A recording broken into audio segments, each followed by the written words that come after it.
Thursday Sunday series finale from Citi Field. Daniel Murphy and the Nats look for the 4-game sweep. Hey dads, all the action from the Big Apple for you next on Masson.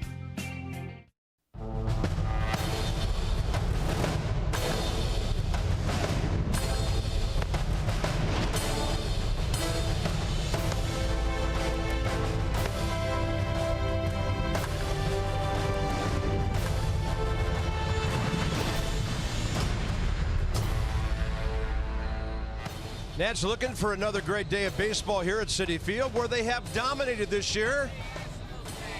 Happy Father's Day. Nice going, Dad. That's a beautiful family. We're glad they're here today. And if dads dig the long ball, it's been a great weekend for them already without Father's Day even being here yet. The Nats keep blasting away, and they're kind of giving the Mets a dose of their own medicine because that's how they play. Well, they sent the message. They won the first 3 games. They want a sweep. But how have they sent that message? With a long ball in the series. Bryce Harper got the party started with the first inning solo shot. That was 116 miles an hour. Then Michael A. Taylor hits his 7th. That was Thursday. Then you go to Friday. Matt Wieters goes solo home run. And then Michael A. right behind him goes deep the other way. It's hard to keep up with all these home runs. Anthony Rendon with 2 strikes for the 5th home run of the series. Then Trey Turner hits number 6. Jose Lobaton, of all people, yesterday hits his 2nd home run of the year.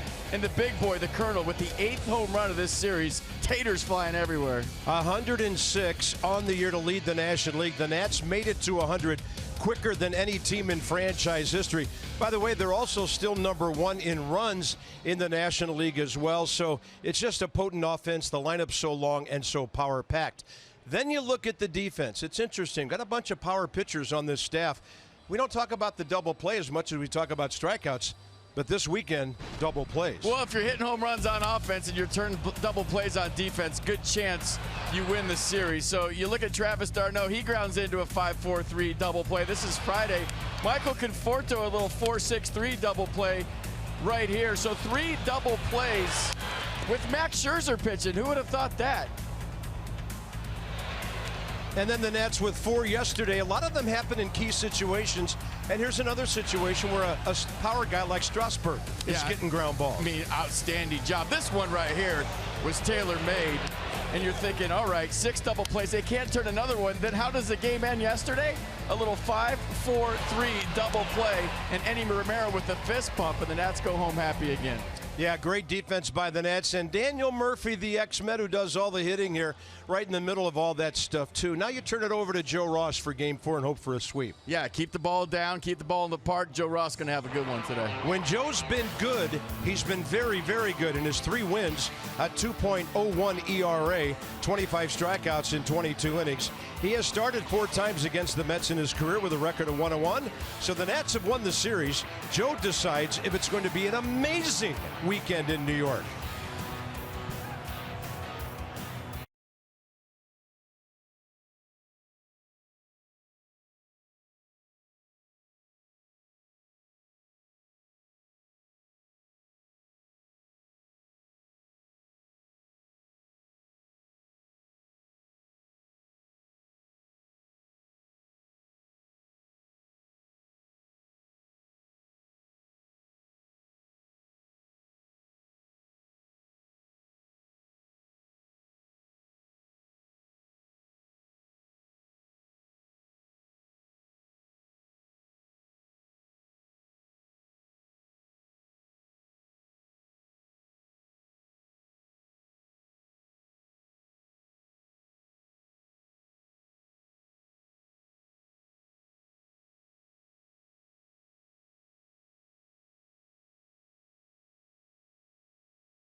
Joe Ross was the only starting pitcher on the homestand who got a W.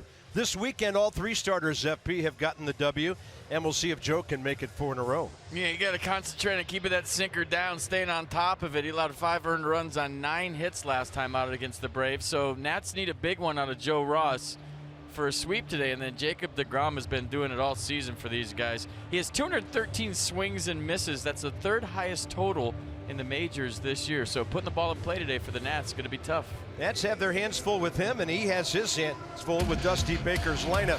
So Dusty, yeah, pretty good week for the dad. His son got drafted. He's going to go to college, and it's Father's Day here in New York. Way to go, dads. This one's for you.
Soon type rains here 24 hours ago. Beautiful for this one. Look at that humidity though. It is big time muggy. Ball could be staying up in the air quite a while today. 81 degrees here. Trey Turner led off with a homer yesterday. He's done it his last 3 home runs in the first inning, and now FP he's tied for the all-time club lead 5 with Michael A. Taylor. Going all Ricky Henderson on us with the leadoff home runs. You remember Ricky was the man when it came to start a game with the tater, but Trey Turner's been the man lately. So while we like him hitting the ball on the ground, everybody digs the long ball. That we do. Anthony Rendon last 4 times out against the Mets. They can't stop it. In this series, Rendon is 6 for 12 with a homer, 5 RBIs, couple of walks, hitting .338 his last 20 ball games. So the regulars are in there today. Matt Wieters back behind the plate with Brian Goodwin in left field batting second. Rendon back in his number 6 spot. Jacob deGrom, 9 career starts against the Nats. 3-3, 3.40 you would call mixed results against DC. A second career complete game last start on the 12th against the Cubs, so we'll keep an eye on that, right? The theory of they had a good one, can they have 2 good ones in a row? 116 pitches in that one for deGrom, 80 strikes. Gave up just 1 run, a home run on 5 hits. 6-1 Mets win. Here's the defense for the Mets today behind Jacob deGrom. Granderson, Conforto, Brucey outfield, Reyes, Rivera left side, Flores, Duda right side, and Travis d'Arnaud behind the plate. So Flores and Rivera switch spots, and Curtis Granderson gets the start in left today. Right on time at 1:10 Eastern, and Trey Turner hacking. High in the air, short center, and Jose Reyes has it.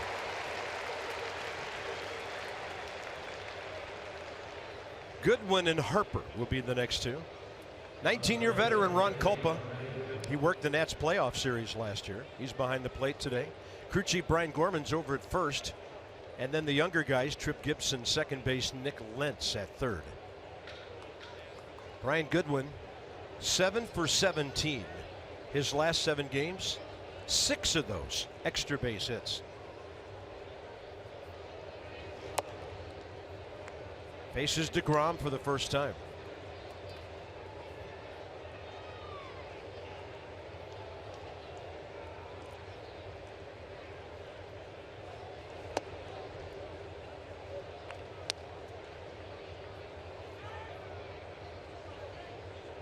I'm just still trying to wrap my head around Ron Culpo's mask real quick here. That's distracting a little bit. He's going Father's Day fight against cancer with the mask. That's a hot shot off of Wilmer Flores. Should be the Nats' first hit of the day as Brian Goodwin scorched it. And he'll be 3 for 8 in this series. There.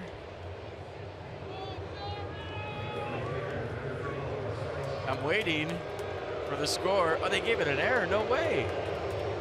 That ball was hit well. Maybe Flores will tell you should have made the play, but I need some hit speed on that. And maybe you can get that changed.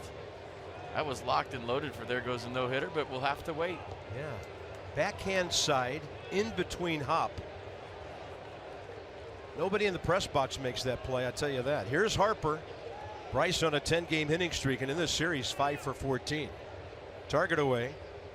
Bryce has had success against Jacob deGrom, 8 for 21 with a homer, 4 walks. You see the game plan come out Hackett against deGrom. They're not waiting around. Pretty good swing by Bryce. Fouls it back. 2 RBIs in the series.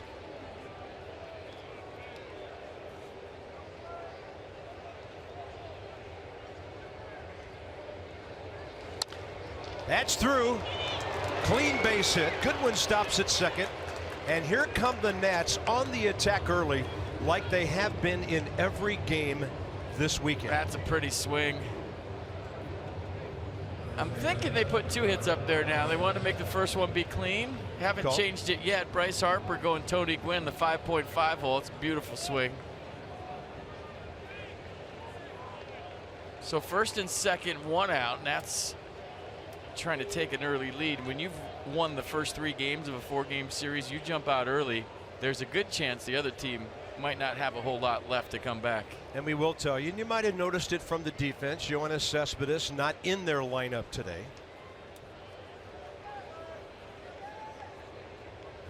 Hampering what could be their comeback efforts if the Nats bust out on top here, and blown away to Ryan Zimmerman. And again, good success against deGrom. 5 for 14 career, 2 homers, 6 batted in. deGrom's given up 13 home runs this year in 81 innings.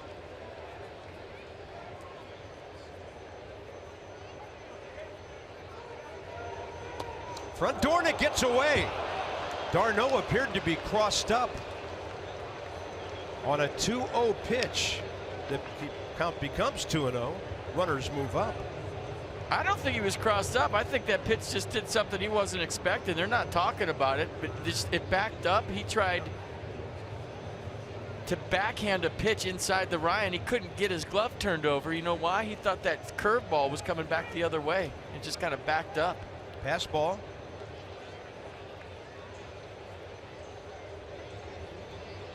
Huge opportunity for Zimmerman now. And the count big time in his favor.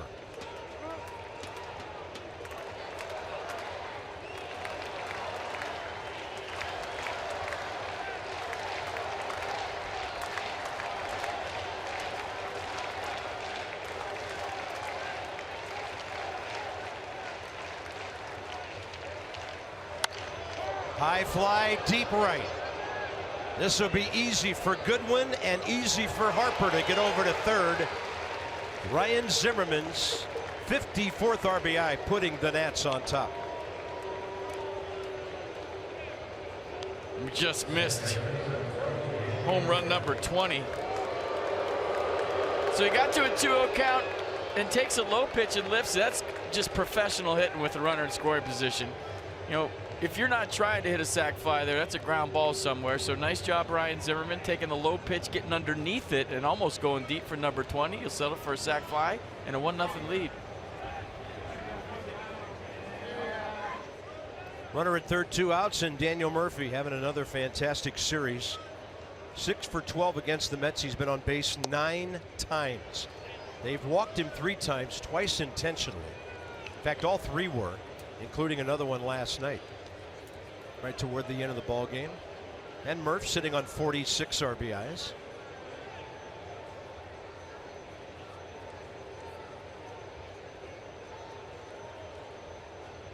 They try to jam him here. And he pops it up to the right side. Lucas Duda fighting the sun. One-handed play, and the Nats will get, because of the error call, an unearned run. Washington on top for Joe Ross.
To you by PNC Bank for the Achiever in you, and by American Standard Heating and Air.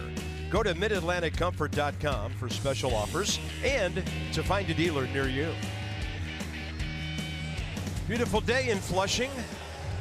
That's off to a good start. Joe Ross to the mound. He'll be making his ninth start of the year. And against this Mets lineup, look out for Jay Bruce. He's 3 for 5 career against Joe, with a homer, 2 RBIs, and in this series, 6 for 11, right behind Cespedes. He was unstoppable yesterday. Jose Reyes in front of him today. And Joe takes on the Mets for the 5th time career. He allowed 5 earned runs on 9 hits and 5 2/3 last start on the 13 against the Braves. Nats won that game 10-5 through 102 pitches. So fastball, slider, occasional change. Fastball averaging 92. Michael Conforto looks at a fastball inside. Nats have kept their leadoff guy off base pretty well in the series. A walk, 1 for 9. Shift on. Not much though. Trey Turner up the middle, and the count 1-1. Second pitch of the game, a changeup for Joe Ross. Aha! He only throws that 5% of the time, and I don't know, throws about 3 a game. How about 10 or 15 of those today? So Ron Culpa giving us location and the count inside 2-1. But I think it's good that he pulled it out early. It gets a feel for it. You know, Max always talks about the feel for that pitch. Daniel Murphy to his right, backhand and plants, all important first out. So Murph already got to play, and the rest of these guys want to play too. Here's the defense for the Nats behind Joe Ross. Goodwin, Taylor, Harper, your outfield. Turner, Rendon left side. Murphy, Zimmerman right side, and Matt Wieters behind the plate. Matt back in there. Yesterday's unsung hero, Jose Lobaton, with his 2nd home run of the year. Yeah, how about that day? 2 for 3, a walk, 2 runs scored. Handled 5 pitchers in a 3-hour and 32-minute ball game. Jose Reyes 4 for 9, so Terry Collins hoping his bat's coming alive. Still just under 200. You always talk about starting pitchers when they have a good outing, the 4 days between. When you're a bench guy and you have a nice game and you can just kick it over there in the sun, you're like a starting pitcher. You just sit there and soak up yesterday for as long as you can today. You never know, you might get in there. enjoying his time with Adam Lind. Here's the 0-2 from Ross. And Joe throws the breaking ball so far inside, no way for Reyes to keep it fair. Yeah, the Tater guys from yesterday. The Colonel went deep too. Big home run late. Yeah, your number 6 hitter and your number 8 hitter. Monster homers, upper deck. Max trying to listen in for some hitting tips.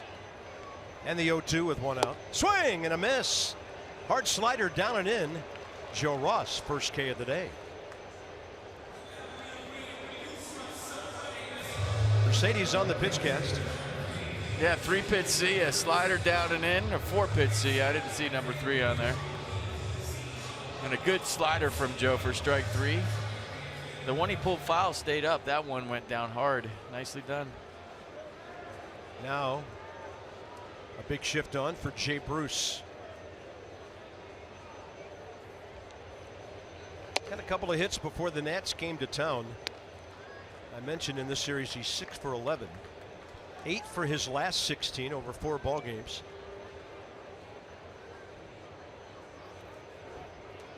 Fifth in the league in homers and 5th in extra base hits. Joe's fastball looking good. 1-1.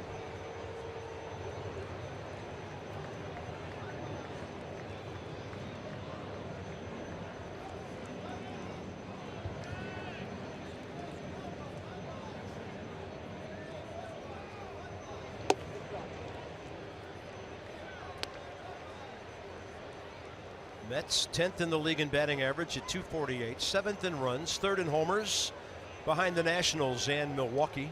This is where the changeup comes in handy. You got a power hitter up there. He's sitting dead red. He's thinking, I'm going to yank my 19th home run out of the ballpark right now. And how do you slow his bat down with a 2-1 change? So if you had a feel for it early and you're confident in it, this is where you throw it.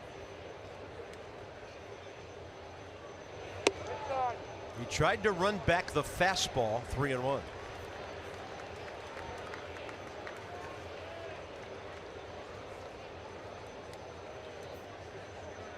This would be the one guy you would circle in their lineup today not to beat you.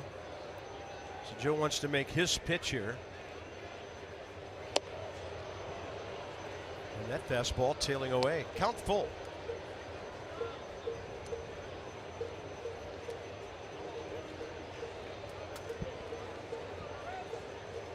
There's a well-placed 3-1 fastball away. Probably go out there again or do that same slider down and in he threw to Jose Reyes. 2 ways you can go here. It's like they're going outside. Slaps it that way, and that's Anthony Rendon. Joe Ross got a lead and then comes out firing strikes in a 1-2-3 first.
Edge of your seat dramas, starting with NCIS Los Angeles at 8, Madam Secretary at 9, and Code Black at 10, only on WUSA 9. Nice inning, 14 pitches, 9 strikes for Joe Ross. So every time he pitches, the Nats go crazy offensively. This is amazing. 7th game of the year here. The Nats have not been behind yet at the home of the Mets, who have given up homer after homer after homer on this homestand. And then about 14 more. Great series for Anthony Rendon. He's 6 for 12. My favorite stat is the Nats have won 6 times at Citi Field this year. The Mets have won 16 times at Citi Field this year. Yeah.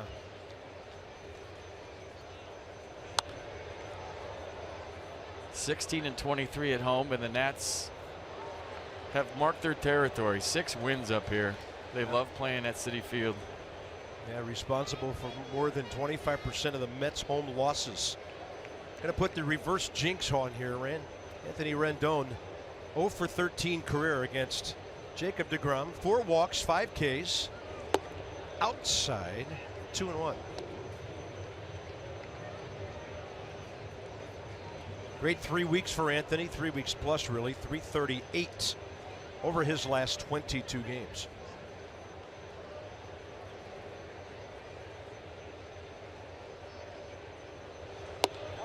Great take. 3-1. Dusty made a huge statement with the lineup he put out there today. He's going for the sweep. I mean, usually when you win the first 3 games of a series, you have a day game after a semi-night game with the 4 o'clock start yesterday. You know, you give some guys days off, but he went with the A lineup today, and he's going for the sweep against Jacob deGrom.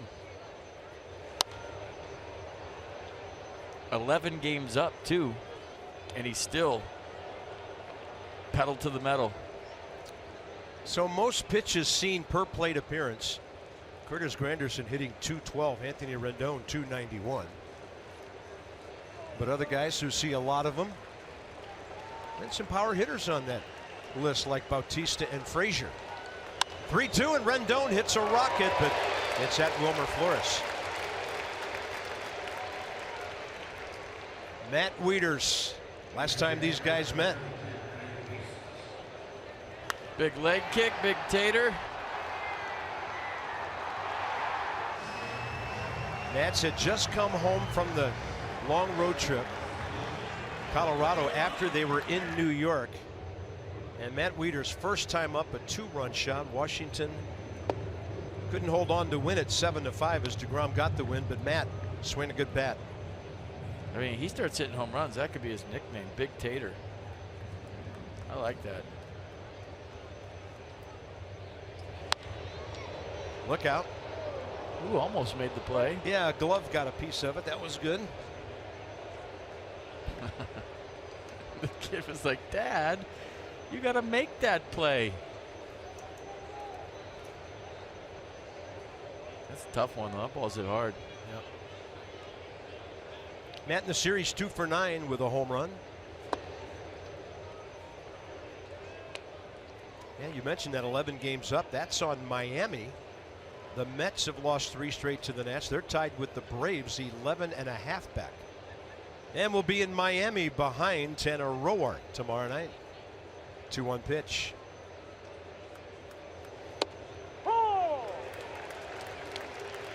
He was looking fastball away, and deGrom threw him a cutter in. Got the eye black on today. Love my dad. What if somebody had hate my dad on their eye black?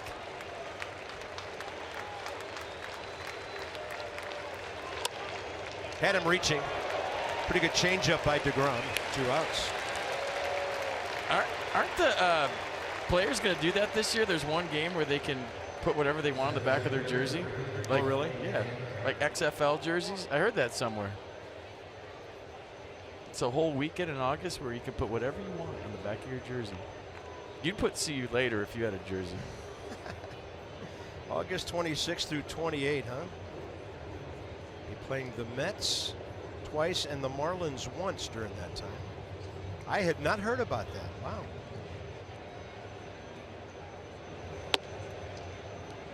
I don't know if they can fit. There goes the no-hitter on the back of a jersey, but you may have to go, what, TG TNH. I mean, I'm just anxious to see it, like what guys. I mean, it has to be approved by the league, of course. So self-expression weekend coming up. Michael A. Taylor slamming his bat down in disgust. He was trying to take it up the middle hard or the other way. And DeGrom 5 in a row, but he's behind 1-0.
The Nationals, that's not a baseball team. That's up 1-0 as we head bottom 2.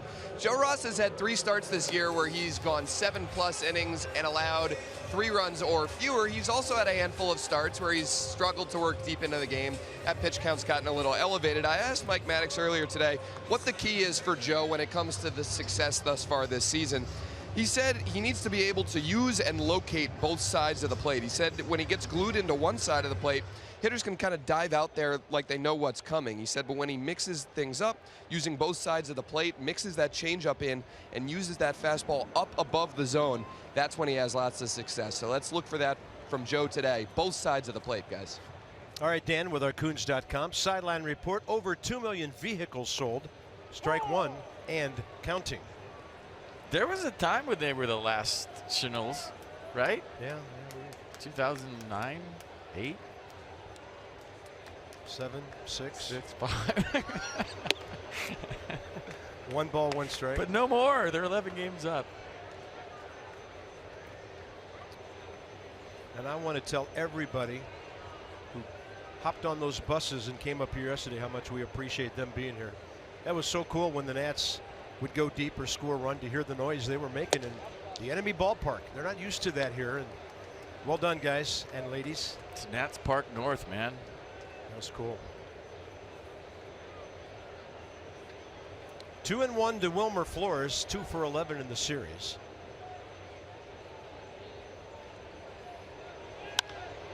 And a ball driven to right center. It's tailing back to Harper, and Bryce with plenty of room even in front of the track for the first out. Sit on the Iron Throne and rule the 7 kingdoms on Game of Thrones night, Friday, June 23rd. Nats host the Reds. Yes, the throne will be at the ballpark. There will be long lines at the throne. Plus, first 20,000 fans will receive a Game of Thrones House Nationals t-shirt. Visit nationals.com/tickets. House Scherzer, House Murphy, House Carpenter, House Coco. Coming up next weekend, Reds will be in, then the Cubbies. Outside to Lucas Duda.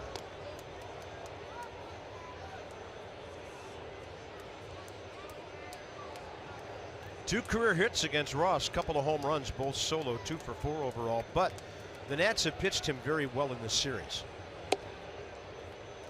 2-0. Shift on. Murphy well into right.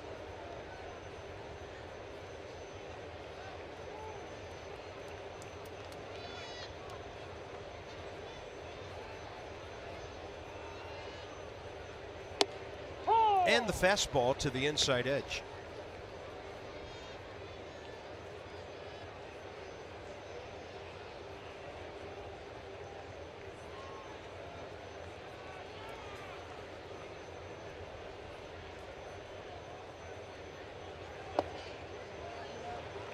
Went to a 3-ball count on Jay Bruce last inning, came back to get him.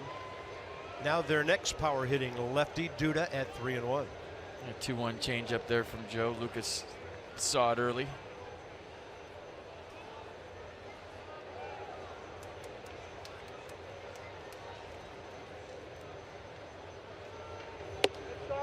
Inside, up a little. Mets have their first base runner. Pretty close right here, I thought. Fastball in. Matt Wieters setting up. Didn't get the call. Pitchcast liked it. Brought to you by Nissan. And here's Curtis Granderson, who's had only 2 at-bats in the series.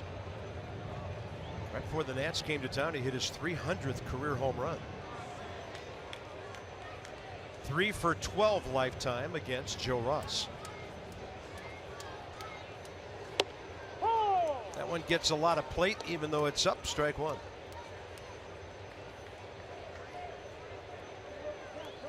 It's a great number.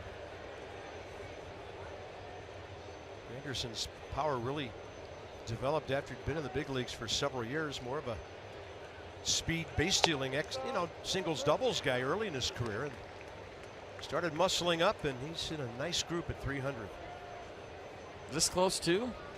I don't think Ron Culp was calling the inside pitch to lefties yet. That's a borderline pitch. Doesn't go Joe Ross's way. He's hovering over that corner too.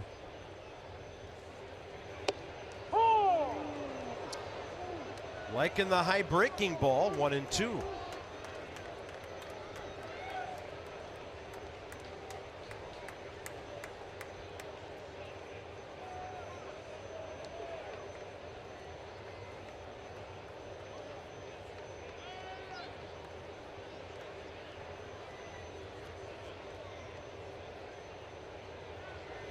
Swing and a miss on 85 upstairs. Joe Ross, second swinging K of the day.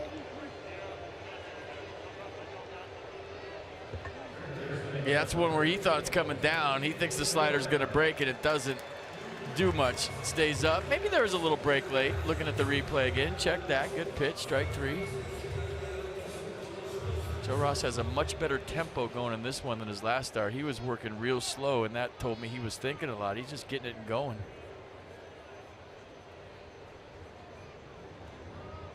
TJ Rivera playing third base today.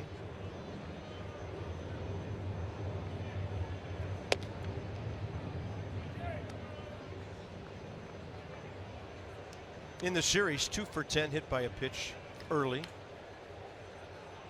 And 0 for 2 against Joe.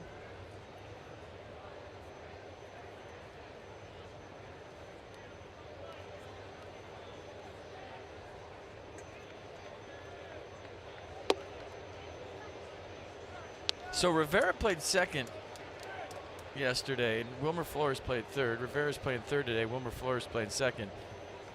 Terry Collins has to have spray charts that show ground balls off Jacob deGrom, and he wants the best defender in one place. That's the only reason you flip-flop, guys. Yeah. You want the strongest glove where the opposition hits the most baseballs on the ground. And I really don't know who's better, Rivera or Flores. I think they're both decent defenders. I haven't seen one way better than the other, but the analytics and the spray charts probably show that, hey, you need to be on this side today and you need to be on the other side. You know, Wilmer has played some shortstop in his big league career. Yes. 3-0 here. So a couple of long counts for Joe Ross, and he'll pour the fastball in there.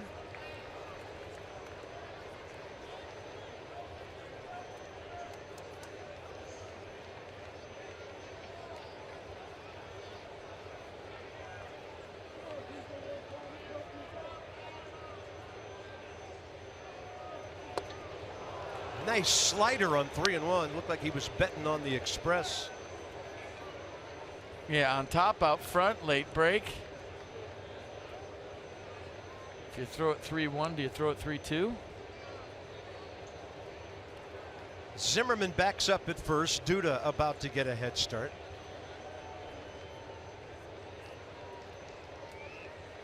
He went with the fastball.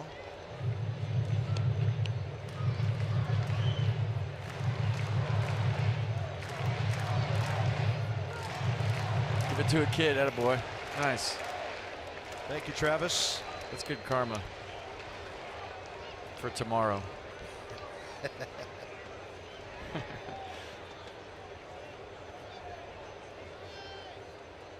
Better be. They're facing Clayton Kershaw. Oh, no. 3-2. That is foul. Hug the line for a hop or so. Are they going to L.A. after the game? Or are the Dodgers coming here? I think they're going to L.A. Yeah, it looks like it. Fly all the way to L.A. to face Thanks a lot. Kershaw tomorrow. Going to get Kershaw, McCarthy, and Rich Hill in that series. In fact, that's a 4-game series with the Dodgers. So if the Nats do to them what they can do here, and then they have to go out there, could be a real rough week for the Mets. 3-2 again, and a ball well hit to left. Good win. Can't get there. Now he just wants to get it in. Stopping at third, Lucas Duda, and the Mets have their first base hit. Pretty good battle there by T.J. Rivera. So a sticky situation now for Dusty Baker. Normally you walk Travis d'Arnaud to face the pitcher, but Jacob deGrom can rake. I think T.J. Rivera hung out to see if this was fair or not for a second. Cruises into second base. So I think you have to go after d'Arnaud here based on the pitcher on deck can hit. 276 hit. Goes against what you and I usually believe. Yeah. Had d'Arnaud at 218, 1 for 5 in the series.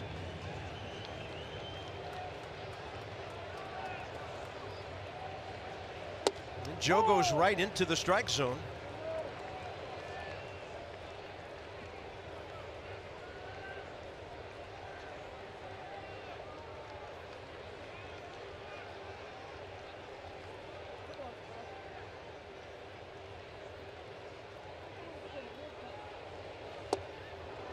He's got that slider looking like a heater for a while. I can still hear Felipe Alou in my head right now saying, you know, Travis d'Arnaud comes to the ballpark at 1 o'clock every day and hits in the cage for an hour, takes BP.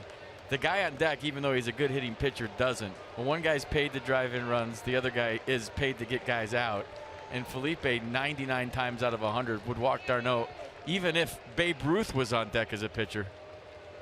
Yeah, Dusty doesn't subscribe to that.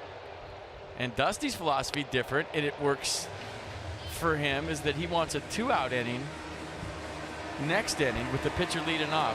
You know, that's his theory. He's an automatic out, so it's a 2-out inning for his pitcher. Let's see if Joe can put him away. 14 pitches first inning, 10 more right here.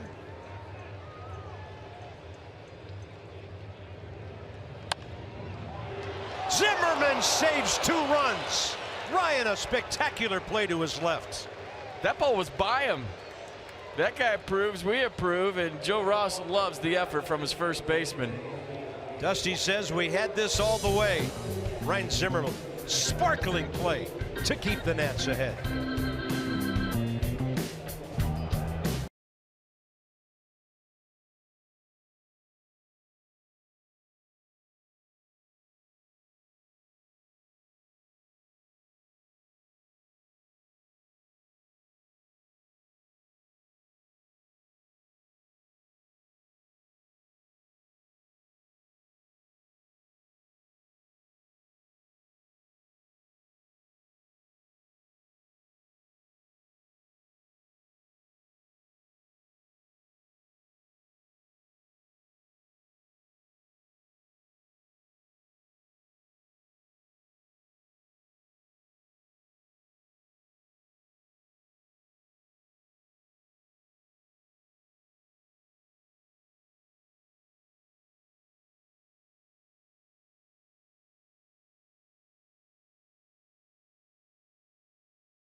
outs left. I feel like this ball was by him. Travis d'Arnaud with another good at-bat. He had a good one yesterday against Eddie Romero, and that ball past Ryan, dives toward the line, gets up, and makes the play easily, but you might want to circle this play later if the Nats go on to win this one.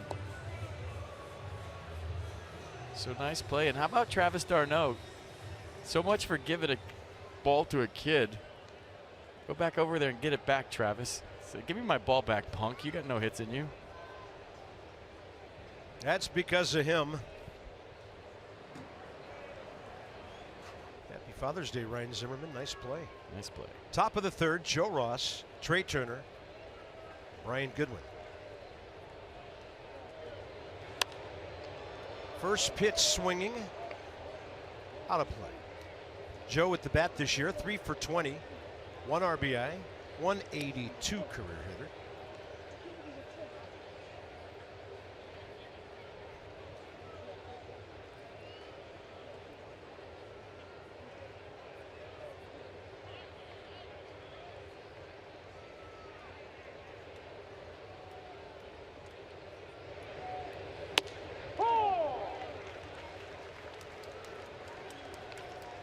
Both pitchers today can hit.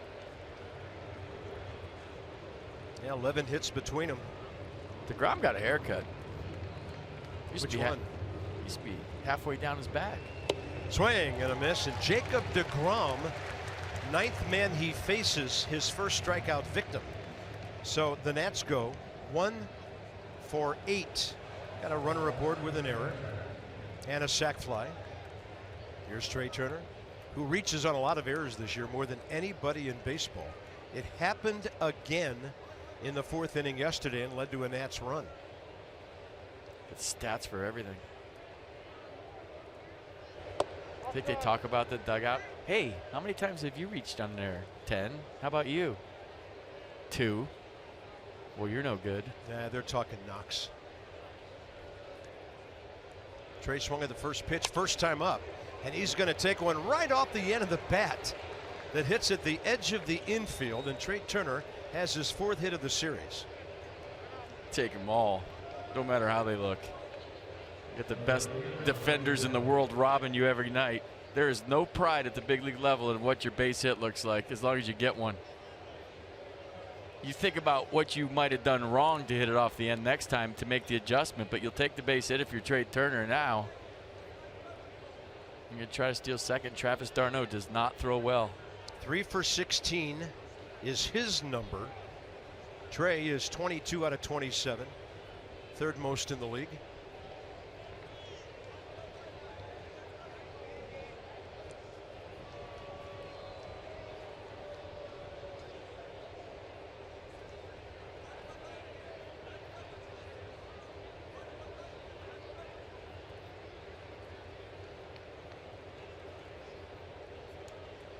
Brian Goodwin's hot shot to second could have been ruled a hit first time up. So he's 0 for 1, 2 for 8 in the series. The StatCast powered by AWS. 11-foot lead for Trey and growing. Yeah, he's going. Jacob DeGrom doesn't want to pitch it because he knows that Trey Turner's going.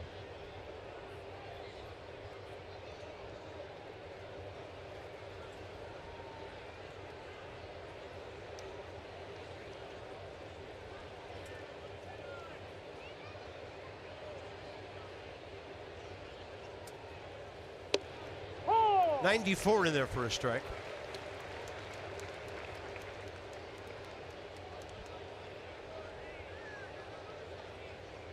Pretty good percentage, real good percentage.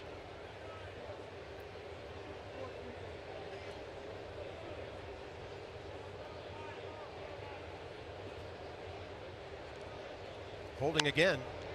Goodwin the other way. Not playable. But the 0-2 battle begins now.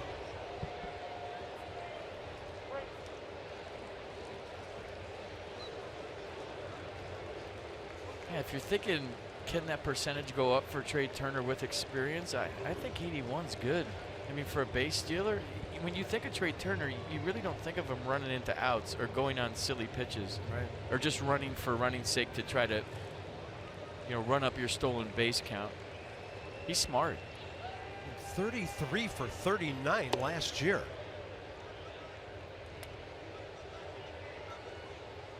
Now, Tim Raines was 84%, and he was one of the best ever.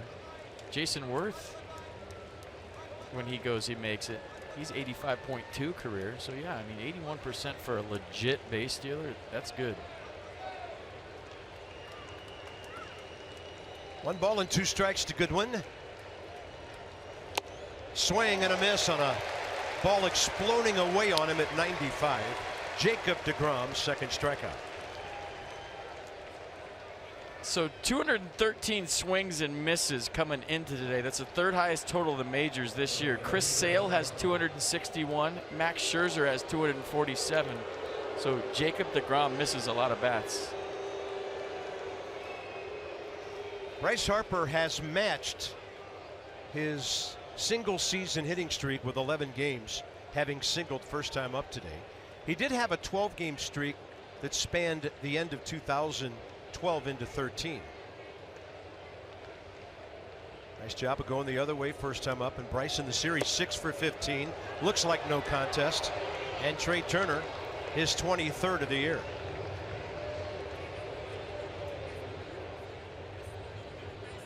So you like feet first slides, and I know why you do. I like head first slides, but I'm changing with Trey Turner for one reason. He has that oven mitt on, and there's been a couple of times this year where he slid past the bag because of that thing on his left hand. I asked him why he wears it the other day. He said so he doesn't get stepped on. But when you go feet first, you just stick that cleat in the bag and stay right there. That was nice. Old school. 1-0 to Harper. First base open. How careful are they? That's on the inside edge. 1 ball, 1 strike. So Trey has 23 of the Nats' 45 steals.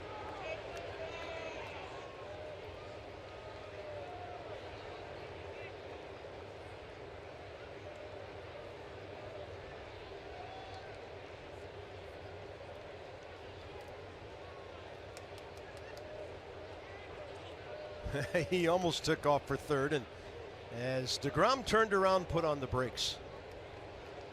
No infielders close to getting in behind him. They want to take the bat out of Bryce Harper's hands here. Or distract him in the background, hopping around. True. Hitters will tell you they don't love that. If you're going to go, go. If you don't, don't. He had a good jump. deGrom just stepped off. Way upstairs.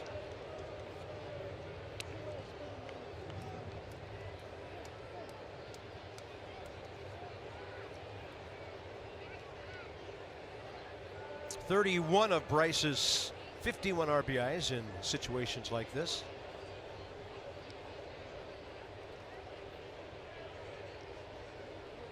Zimmerman has checked in with his 54th RBI. Bryce looking for 52 or more. Down and in.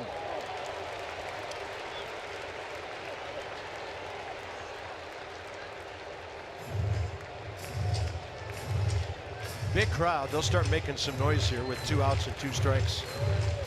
They don't care what inning it is.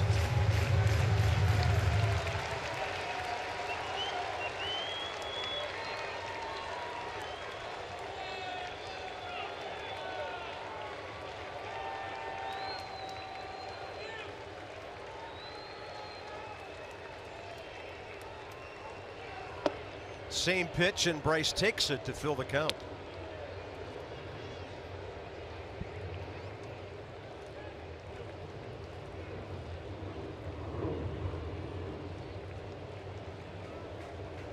Father's Day.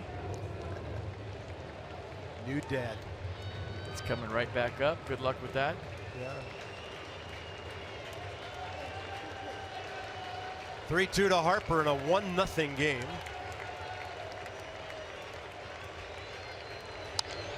I mean, I'm not shocked because of the guy on deck and his numbers, but we're not used to seeing Bryce Harper be pitched to with first base open, 2 outs. Yeah. Consistently like he has been this year, and it's because of Ryan Zimmerman's success. And on top of that, to take it a step further, a 3-2 fastball right down the middle. Like usually this is a slider in the dirt. If he chases, he chases. If he doesn't, okay, I'll work on the right-on-right matchup on deck. But that was a heater with a lot of plate, a 3-2 count. All right, one macho pitch. What's to follow?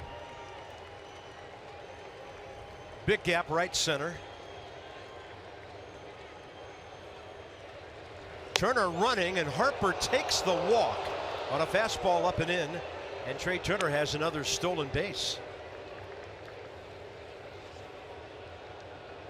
First walk today by DeGrom, who has to deal with Ryan Zimmerman. Ryan's already had an impact on this game with his glove and his bat with the RBI sac fly back in the first.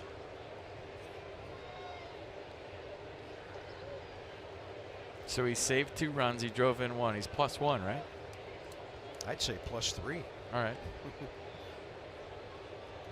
That's why I let you do the math mostly. Well, maybe do too much.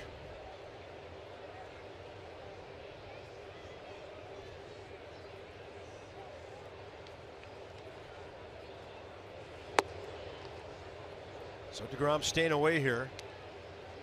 And he's got to go after Zimmerman now because there's more poison on deck.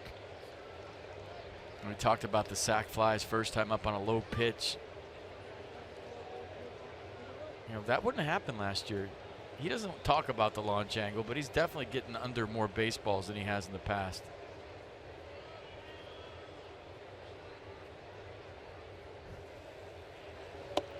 Up and in, 2-0.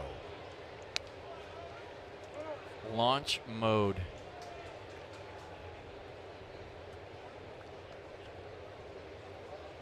Ryan Zimmerman, 323 on the road this year, 352 against right-handers. You name a category, he's near the top of it.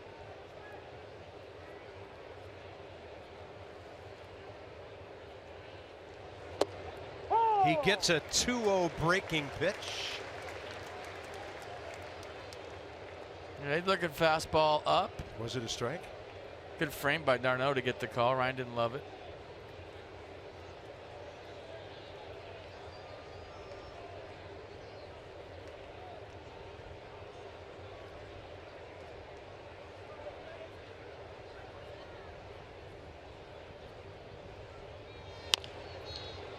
Slow chopper, left side, and the shortstop, Jose Reyes, knowing he had time. Nats get a hit, 2 Turner steals, a Harper walk, and they've stranded 3 in a 1-0 game.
Ball break brought to you by T-Mobile.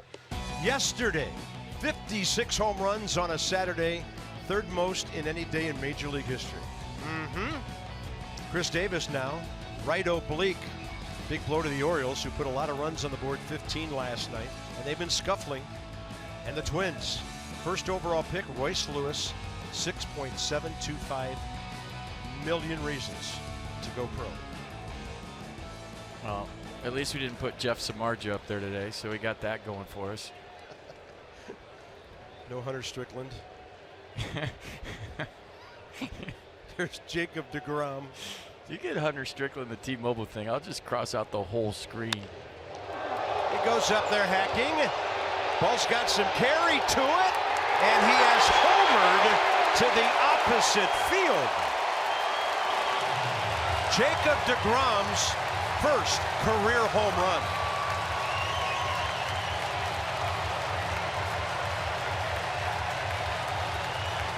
Good thing they pitched to Travis d'Arnaud. Well, you don't know if he'd have got the same pitch with the bases loaded. But that was still a sweet swing by Jacob deGrom. Shirt untucked, not a problem. Opposite field home run by the pitcher. Go back to the 56 home runs hit yesterday. An opposite field home run hit by the pitcher. Talk amongst yourselves. That used to be the biggest display of power that anybody could show, and when the big boys went opposite field, that hit him? And when the big boys went opposite field, the whole dugout would stand up and go, oh my gosh, that guy's strong. Now you have leadoff hitters and pitchers hitting opposite field home runs. Yep. I'll get off my soapbox now, but it just blows my mind the way the ball's jumping this year. So a homer and then Conforto hit by a pitch. Jose Reyes. Jacob deGrom's 11th career RBI comes on his first home run. And that gets the Mets to 100. Third National League team to get there, along with the Nationals and Brewers. I mean, I kept watching Taylor. Okay, go back, you're going to get it. And he just turned around and watched it leave. That'll put a buzz in the ballpark for a while. Reyes struck out swinging first time.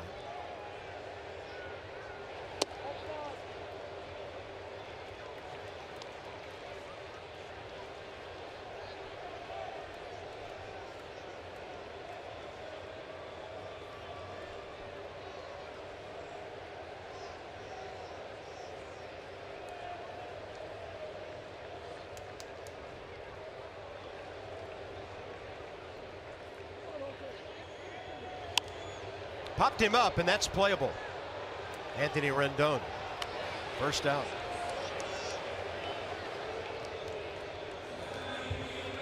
Bruce and Flores, the next two.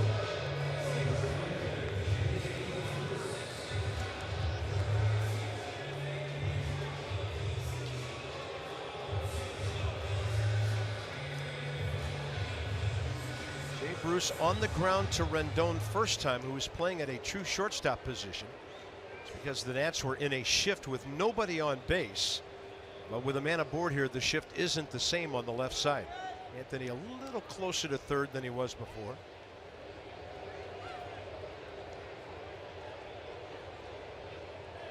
We've documented the double play balls in this series. Nats up to third in the league with 70 double plays this year. Murph's been in the middle of just about all of them. And the Mets have ended to 7 the last 2 games. I mean, there has to be a time when, as a manager, you think about starting a runner here or there. I know they're a station-to-station team. They see a lot of pitches. They work counts. They hit home runs. They're about on-base percentage and slugging percentage. They're about the OPS.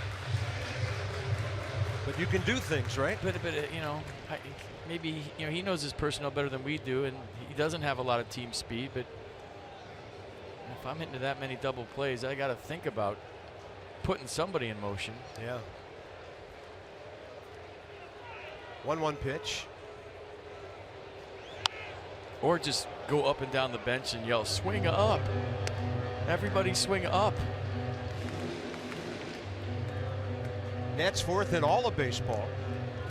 Colorado, their defense always has guys on base because of where they play. And Milwaukee plays in a big time hitters park. Their opponents on base a lot, as are the Rangers. So the Nats in that exclusive group. So we're talking about a manager running up and down the dugout, talking about lunch angle. 1 ball and 2 strikes in the air to Bruce.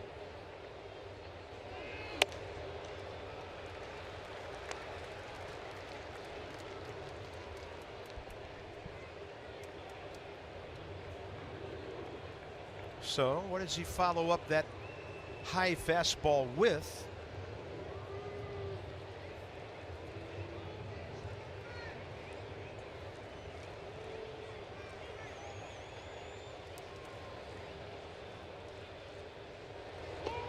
Gets it low, and Conforto evidently didn't see the ball. Maybe didn't have a good secondary lead and did not advance.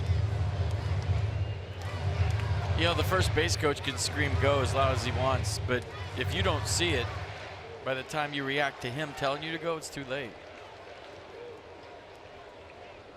Tom Goodwin, their coach over there. 3-2 now.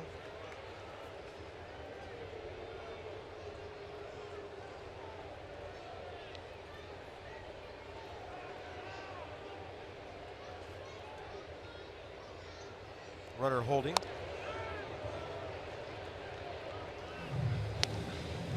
But this is a perfect example. It's a tie game.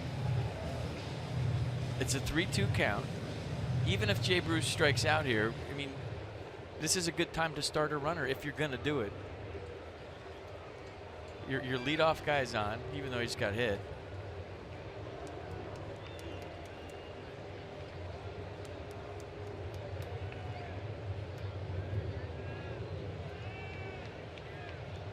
He's going. Swing and a miss. Throw to second. Nobody's at the bag. So with 2 outs, Conforto steals his second base of the year. Little brain cramp out there by somebody. Anthony Rendon was playing short, but I don't think he could get over there. And Trey Turner just a little bit delayed in getting there, and there's no chance of getting Conforto. He had a pretty good jump. I watched him go, and we'll never know.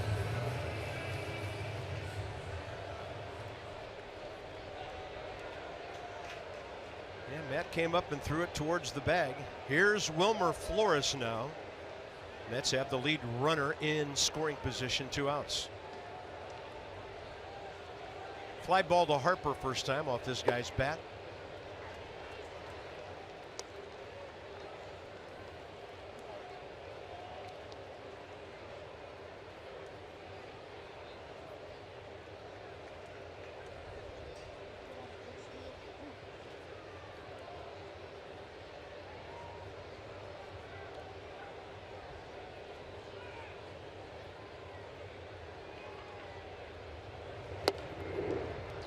Throws that slider down the middle and lets it do its thing. It's been very effective. When his slider's at its best, it goes down more than across. It's got depth to it. When you hear somebody say that his slider's got depth, that means it's not only breaking side to side, it's going down too.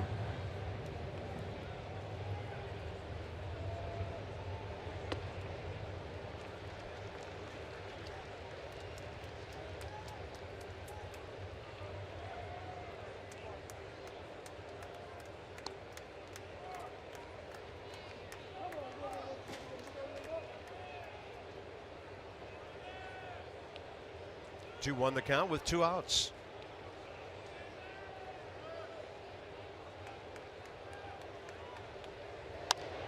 Another fly ball from Flores to Harper. Bryce approaching the line, and that's it.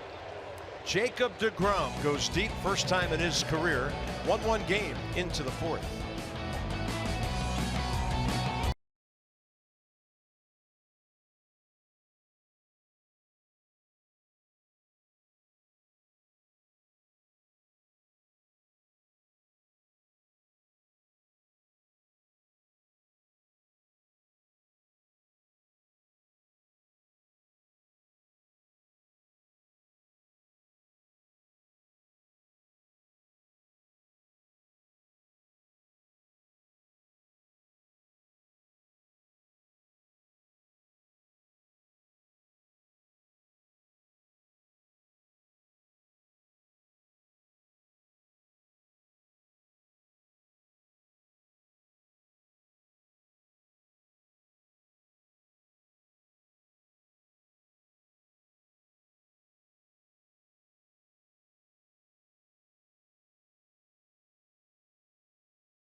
Rodriguez at Nats Park. Purchase your White House Historical Association membership today.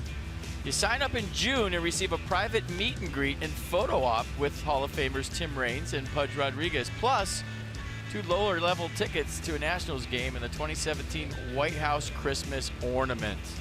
Go to whha.org/Nats to purchase your ticket today.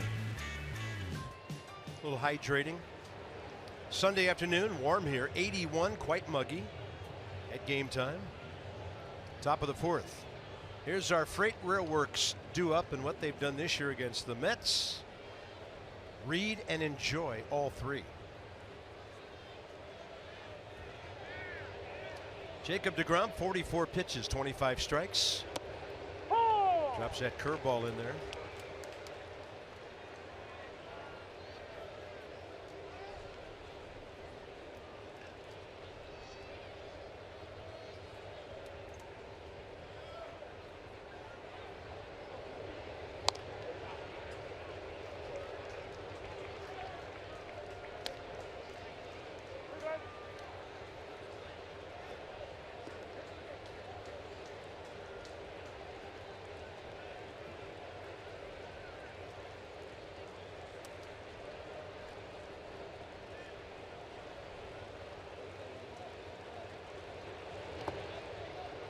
I forgot Pudge got into the Hall until I just read that.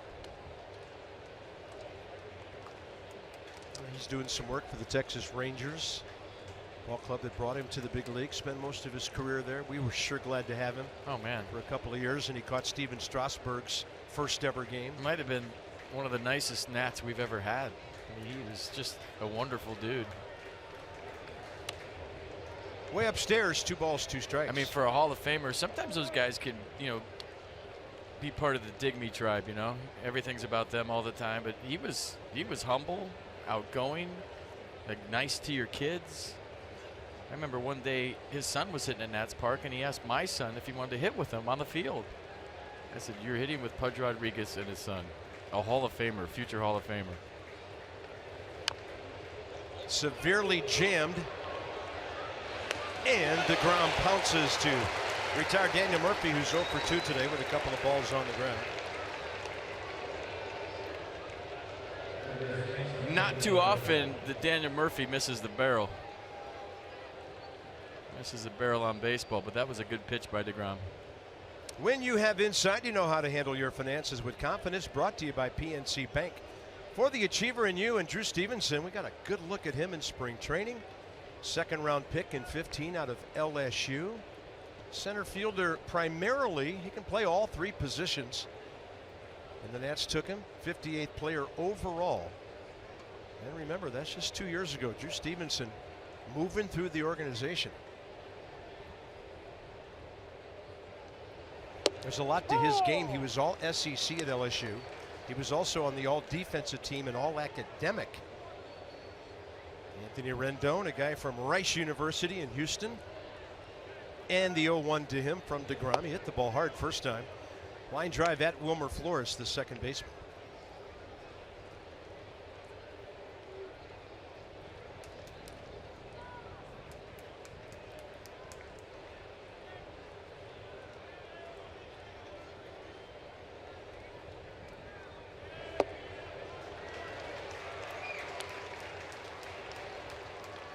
That was a nasty pitch. 88 miles an hour. Could have been a slider with late break.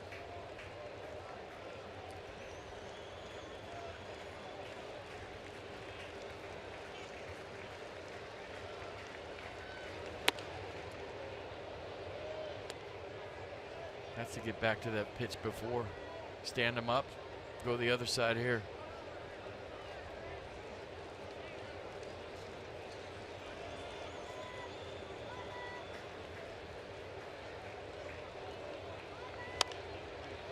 In the air to short right. Jay Bruce on his way in.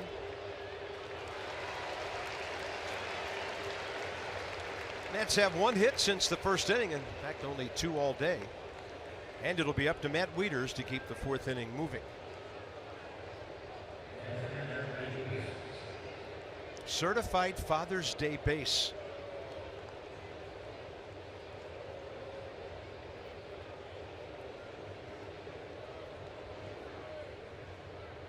Be selling that at the team store after the game. We have the guys sign it. Probably. Don't forget the reason for the blue color to the uniforms. We are fighting all forms of cancer this weekend through the MLB initiative, and especially prostate cancer. The men in blue are really the men in blue today. The 0-1 to Matt Wieters.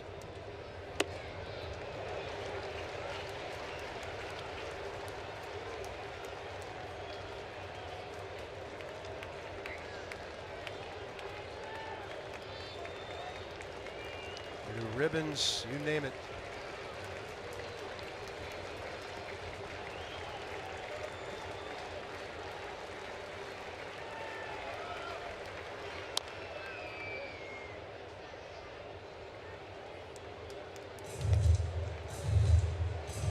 Jacob deGrom's so free and easy out there. He's got that buggy whip at the end with his arm. You know, he's got those long arms that I feel like when he lets go of the baseball, he's closer than most pitchers to you.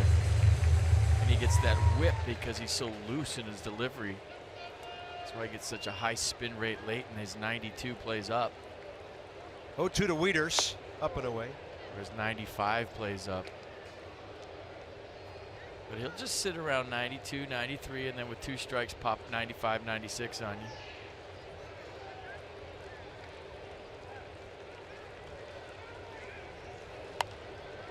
And this one in the air over on the right side, Lucas Duda.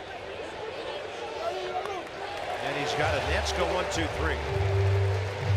The 4th inning of Nationals baseball brought to you by the all-wheel drive RAV4 Toyota.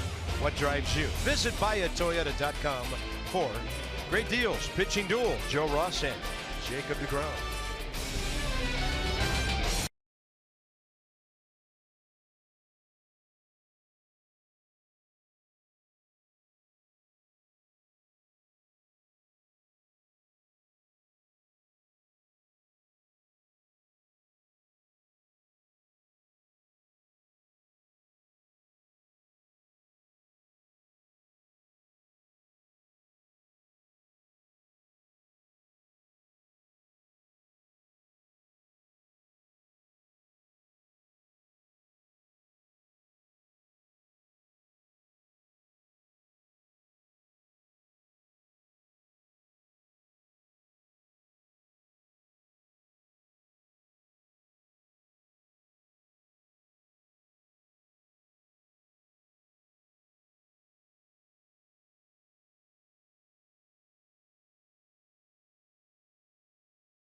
Right around the ballpark, that's right out in center field where all the food is.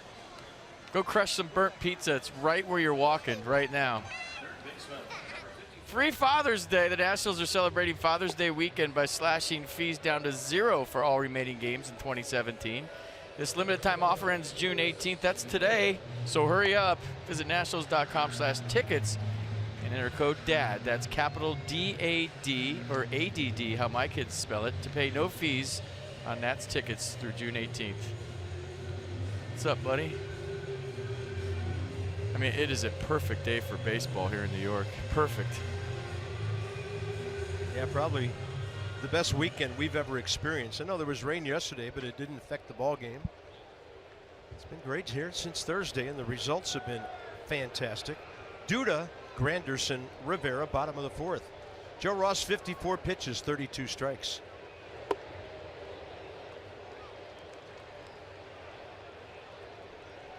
Lucas Duda walked with 1 out in the 2nd. Rivera doubled with 2 outs. It was a long inning for Joe, 25 pitches, but he got through it. And he'll get a pop-up to right. Daniel Murphy was in the shift. He's turning off to the side, couldn't see it, and the ball falls. Trying to give himself an angle there.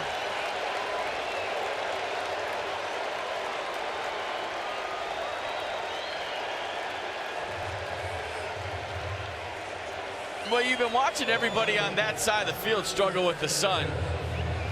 You know, whether it was Lucas Duda on the pop-up to end the last inning, but Murph flips down the shades.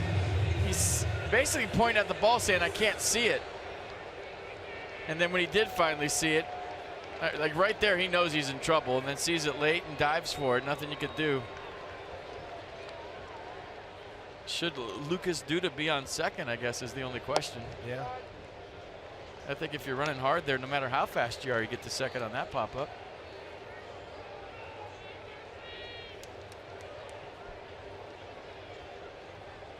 Granderson, a swinging strikeout first time.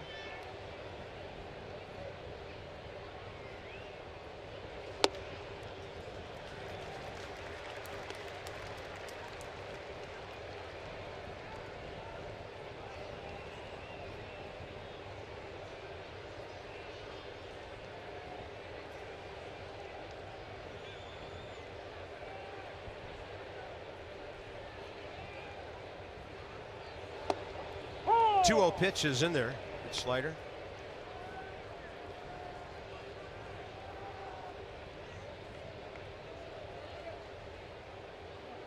There's different shades for those flip down sunglasses Murph is wearing.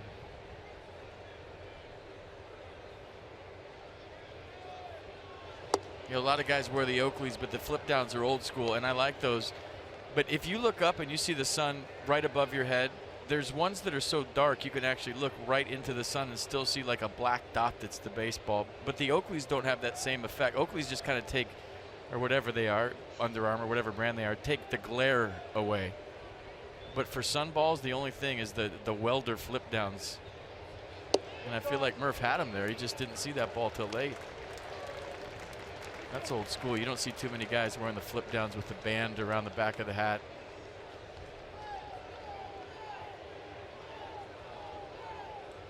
Joe Ross threw a great changeup to get to 2-2. Missed with the fastball 3-2.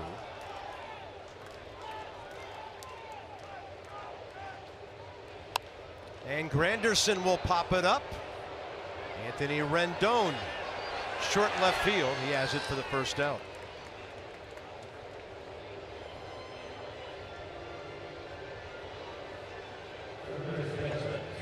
That'll bring in T.J. Rivera, who hit a fly ball to left first time. He just hit it so far away from where Brian Goodwin was playing that it fell near the line for a double. Joe got out of the inning when he retired Darno, thanks to the Zimmerman great play.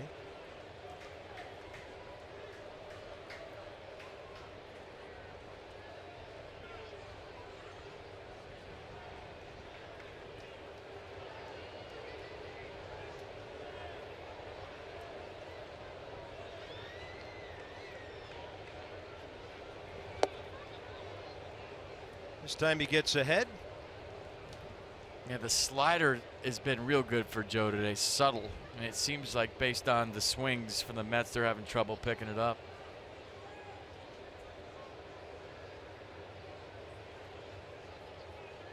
And when he's right with that thing, he'll throw it more than his fastball.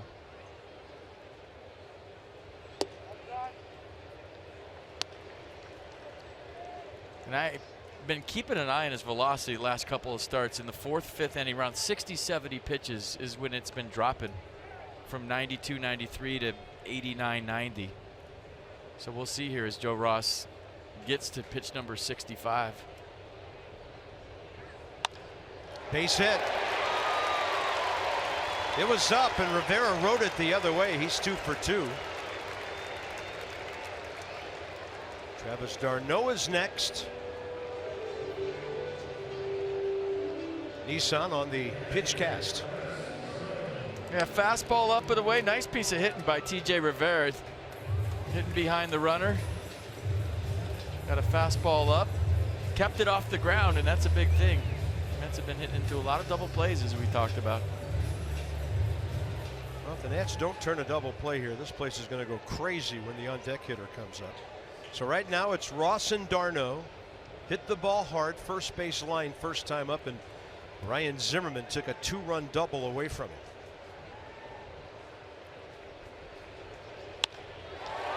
Now the Mets are going to have the lead. Coming around third is Duda. He didn't slide, and then Wieters drops the ball.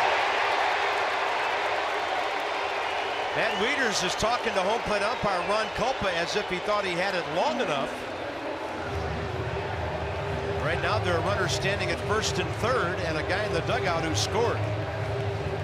Matt Wieters went big time deke on Lucas Duda, decoyed him, acted like the throw wasn't coming, just stood there like a statue, then caught the ball and tagged him all in one motion. And Jacob deGrom was not helping Lucas Duda on deck. The on-deck hitter's responsibility to get up there and tell him to slide, and deGrom wasn't doing that. And I think Matt Wieters is saying, well, he's waiting for his manager to come out and help him, and here comes Dusty.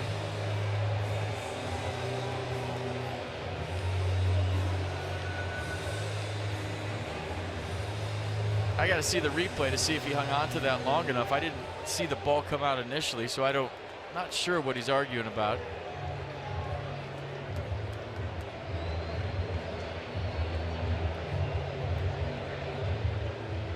So he gave him a lane to slide. I watched him, he's in front of the plate. Look at the decoy. He's just standing there like a statue. Then he goes catch, tag. And where's the ball?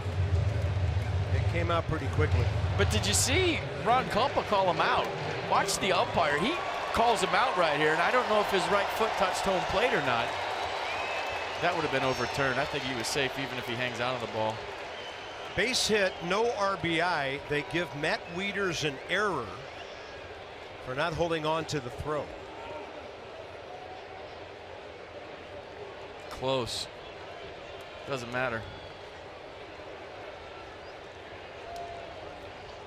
Matt Wieters' first error of the year. Runners at first and third. Jacob deGrom the batter. And it was a safety squeeze with Rivera kind of following Rendon down the line there. You know how many fans are here in this ballpark going, why are you bunting him? He just hit a home run. And maybe he's saying that too. I mean, he's been their offense pretty much today. I think I'd let him swing here. So third base, Rivera. The man who hit the ball, Travis d'Arnaud, somehow didn't go to second on that play.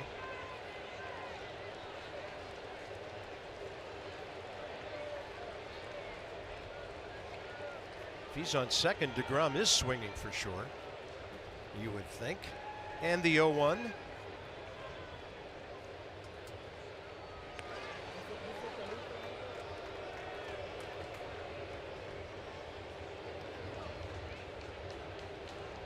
I saw where Duda was and where Michael A. Taylor had that ball, and I thought he had a chance to get him. And he almost did. First time. Great throw. First time the Nats have been behind in this ballpark this year. 7th game here. So it took 58 innings for the Mets in their own yard to lead the Nats. So 0-2 on the high fastball there.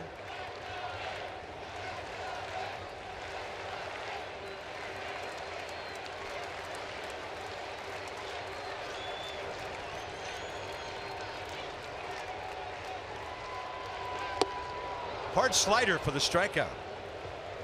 Good time for Joe's 4th K of the day, 2 down.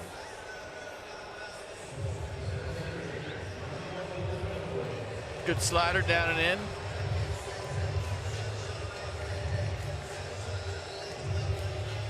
I just had Jeremy Giambi flashbacks on that play at home.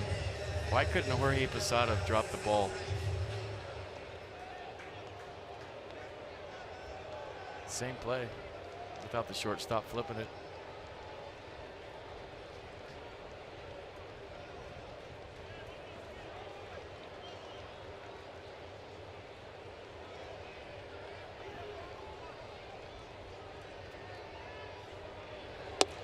By the way, we had to add 2 innings on that. It's the 60th inning because one of the first games of the year here went 11 with the Nats winning.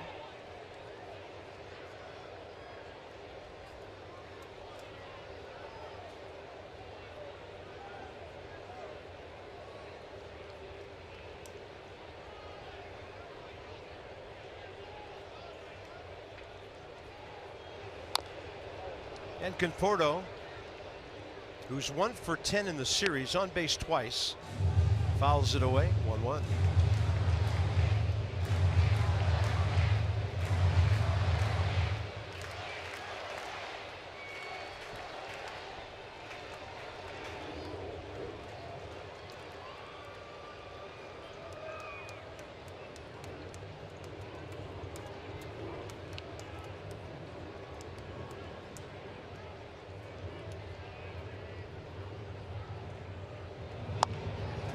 That ball's got spin on it. Rendon can't corral it.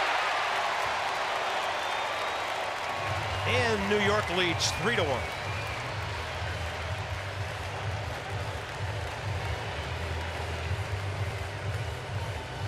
Kind of a weird ending all the way around, right? Murphy not seeing the ball in the sun. The play at the plate with Matt Wieters, a ball kicking out. Now this cue shot off the bat of Michael Conforto. Great effort by Anthony Rendon. But that ball's spinning hard, it's spinning away from him, and that's all he can do just to keep it in the infield. Strange inning. Did that ball come back a little bit? So it had so much spin on it that it actually kicked back towards shortstop, and he overdove it. You don't see that very often. Jose Reyes is the 7th Met to bat in this bizarre inning. And Joe delivers a fastball to the outer edge. All runs in the inning unearned because of the error call on Matt Wieters.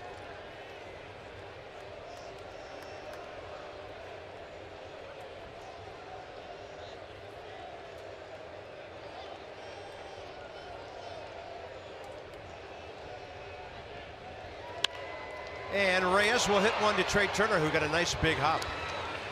That's it for the Mets in the bottom of the 4th. Couple of runs. They had 4 hits, an error, and a ball lost in the sun.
Gear today, including these wristbands that I've got on, all to raise awareness and funding for prostate cancer, which is a cause that hits home for Dusty Baker, who was diagnosed with prostate cancer back in 2001. Dusty said he had a big support system within the game. He leaned on Joe Torre, Davey Lopes, both of whom dealt with prostate cancer themselves. And Dusty said one reason he had his young son Darren with him as a bat boy in the 2002 World Series was because he wasn't sure what the future would hold for him at that time. He wanted to experience that World Series with his son. Thankfully, Dusty is obviously cancer-free now, and he said yesterday, guys, awareness is the key. So get your PSA levels tested, men. Get treatment as soon as you can. Yeah, well said, Dan. And you can go to homerunchallenge.org Because for every home run hit this yesterday and today, and 56 yesterday, how about that money? So you can donate. Over 2 million vehicles sold and counting. Dan with our Coons.com sideline report. So here's Michael A. Taylor, and DeGrom misses on his first two. 5th inning underway. HomeRunChallenge.org or go to MLBCommunity.org. Taylor swinging on 2-0. But Matt Wieters was talking to Ron Kulpa between innings the whole time. And the only thing I can kind of come up with is he thought that Lucas Duda might have varied his path and went into him. I mean, that's the only thing I can think of. But he just went straight. I mean,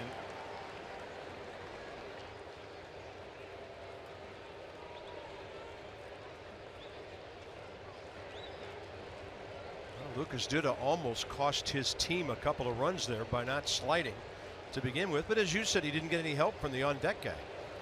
well, the on-deck guy actually told him to stand up. Wow. Jacob deGrom had his hand in the air like, you're good. Watch this. Look at Jacob deGrom in the background telling him to stand up. He's got his hand in the air. And then he didn't really vary his path to go into Wieters. He was actually trying to avoid him. And Lucas Duda is basically like a refrigerator on wheels. He doesn't have like moves at the end to go into you. Once he gets going, it's hard to stop. Here's Joe Ross. Jacob deGrom just got his 3rd strikeout of the day, and the Nats, 2nd time around the batting order. 1 hit, 1 walk so far. So deGrom has put the brakes on this prolific Washington offense that had scored 22 runs in the first 3 games on 35 hits.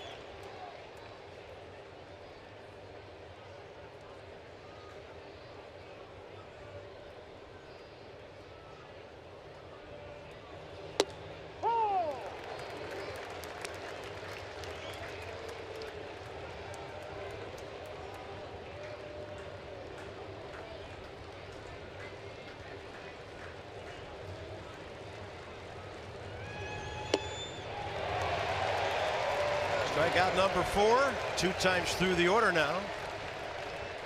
Trey Turner trying to make something happen here with 2 down, top 5.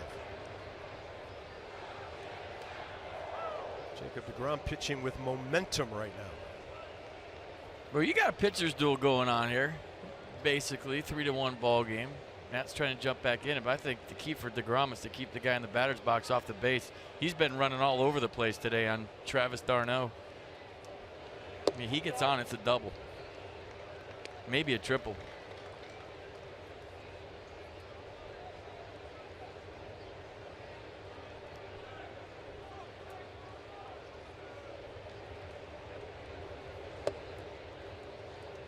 Two and 0.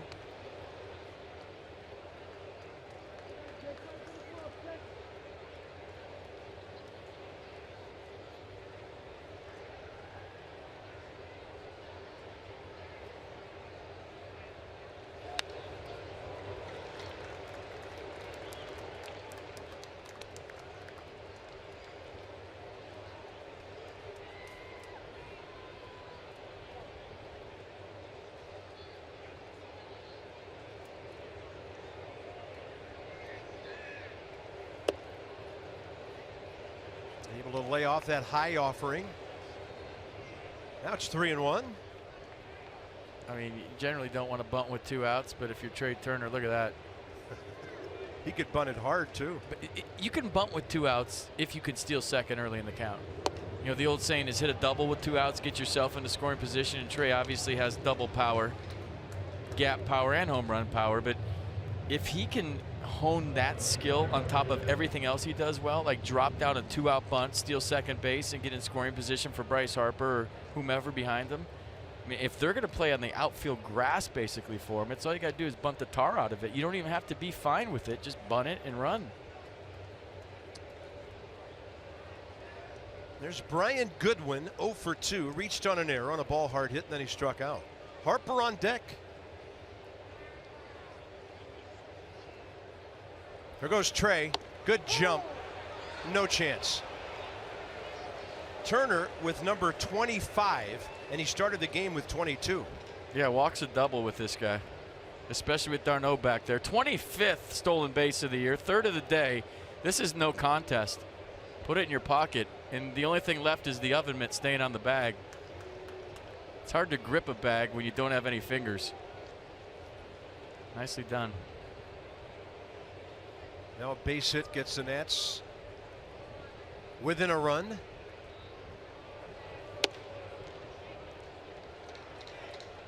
Instant offense.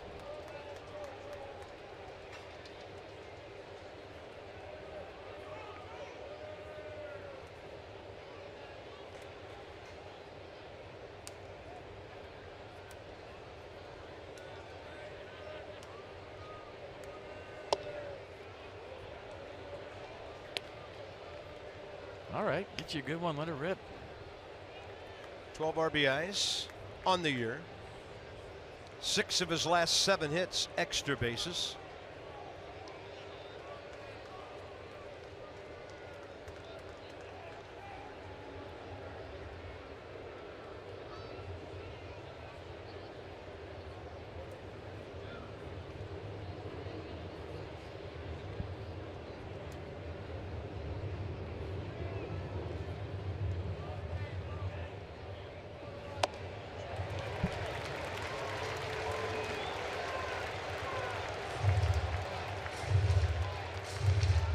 And 2-1 count, you're gearing up for a fastball. He throws 95 with a lot of late life. It gets it by you.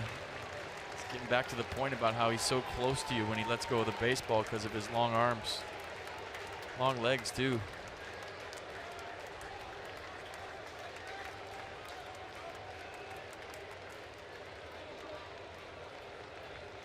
Turner running, and Goodwin will pop it up. Ball put away by Wilmer Flores. The Nats will strand their 4th runner of the day. Halfway through the ball game, DeGrom and the Mets by 2.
He's a dad, of course, but on Father's Day, 11 years ago, walk-off homer, 2-run shot, bottom of the 9th against Chien-Ming Wang.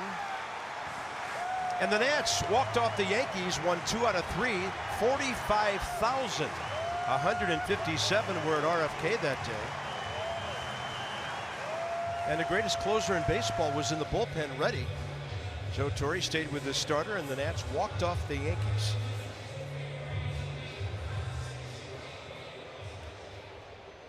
Wow, it's been 11 years. Come on. That wasn't his first walk-off, was it? No. I don't think so. He had one in the wee hours against the Marlins before that, after a night game or at the end of a night game. I think that one might have been Saturday night into Mother's Day, actually. Okay, we're told that was his first. A long time ago. Great memories. If we can keep them in order. Jay Bruce, bottom of the 5th. So Joe Ross in the mid-70s on his pitch count. That didn't feel good for Jay.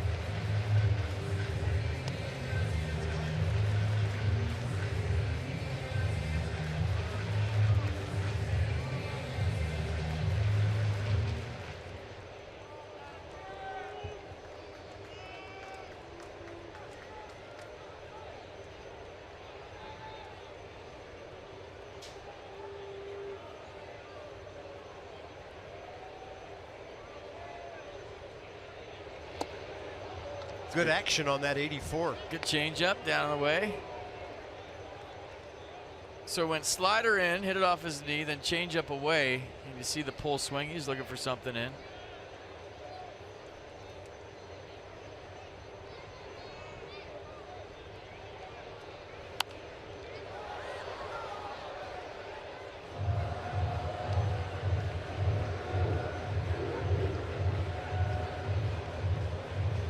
It's important for him not just to throw the changeup, but to miss some bats with it to get confidence in it. They keep throwing it more. Yeah, I love it. I mean, you got to give him something else to think about, right? Well, if it looks just like your fastball, yeah. But if your fastball's 90 and your changeup's 86, that's not doing a whole lot to me up there. I can make that adjustment. If your fastball's 95 and your changeup's 85, now that's tough for me as a hitter. That 10-mile-an-hour difference. And it looks the same with the same arm speed, arm slot, everything. 2-2 pitch, and Bruce will lift one to deep left center. Michael A. Taylor. Boy, nobody can hit one out there as far as Jacob deGrom did. One out, bottom of the 5th. Flores and Duda. Next two up for the Mets.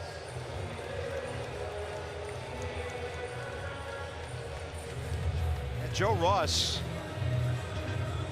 is a break or two away from him still being tied 1-1 in this game.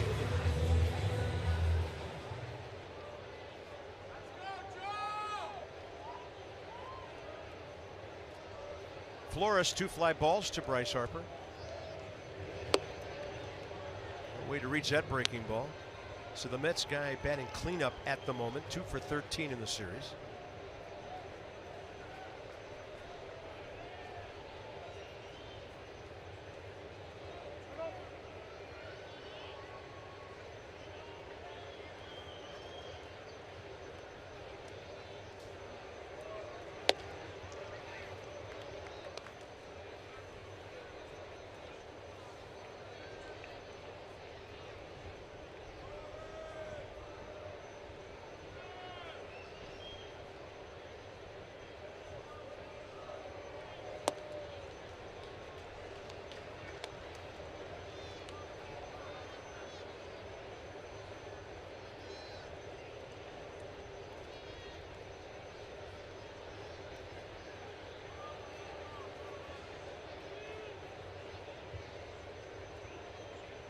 The 2-1 pitch.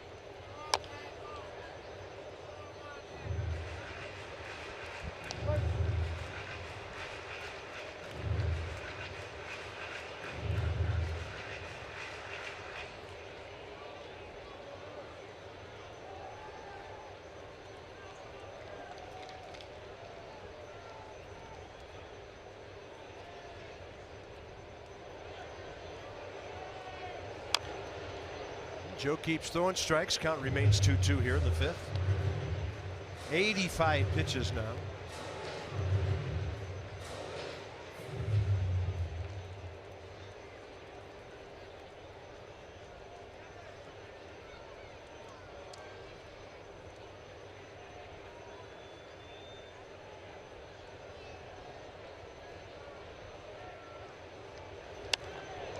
And he gets a pop-up. Turner out, Goodwin waiting and now drifting a bit with it. Second out on a couple of outfield fly balls. Coming up tonight on WUSA 9, 3 edge of your seat dramas. Starting with NCIS Los Angeles at 8. At 9, it's Madam Secretary. And at 10, Code Black. Only on WUSA 9.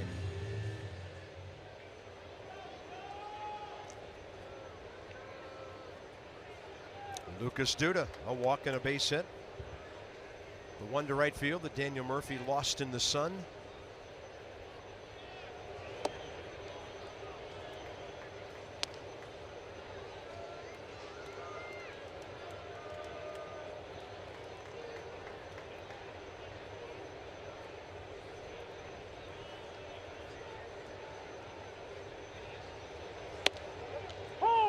Up in the zone, 1-1.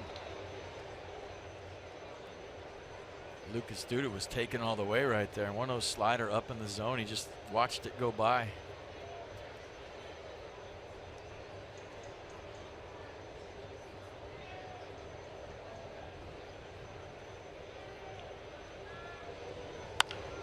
He jacks one to right center. It's going to roll to the wall.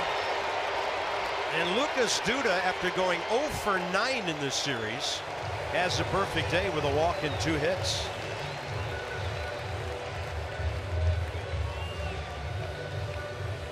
Yeah, obviously sitting on the fastball. He took the 1-0 slider right down the middle. Then he gets a fastball that runs back down the middle and a bullet to right center field for a 2-out double. 110.3 miles an hour on that double. So yeah, he scored that one up big time. Mets have out hit the Nats today 7-2. There's Granderson 0 for 2.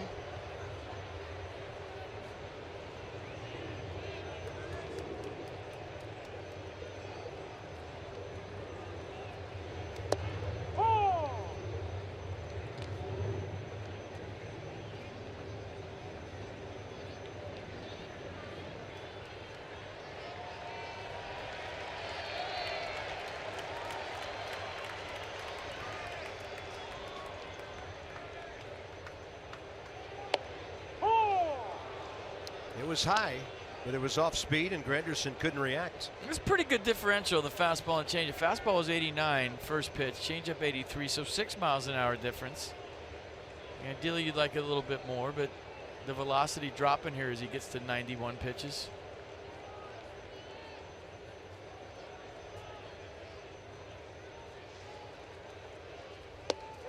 Good looking slider. That's a great 0-2 pitch.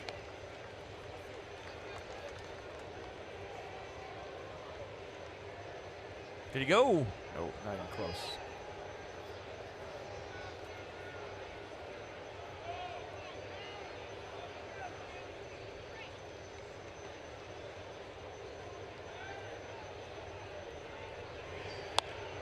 Anderson pops it up right side. Now it's Ryan Zimmerman's turn to shadow his face, see the ball, and catch it.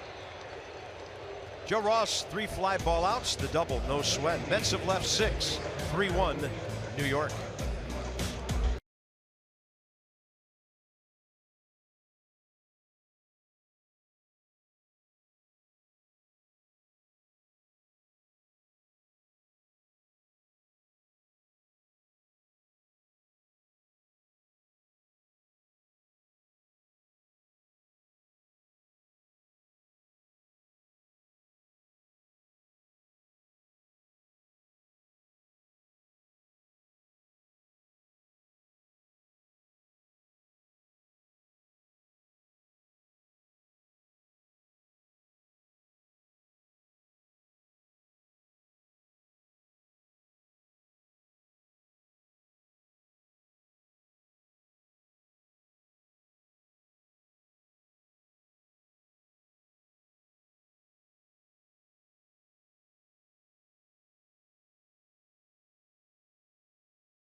Pitching well. He's only given the Nats 1 unearned run on 2 hits. He's hit a home run.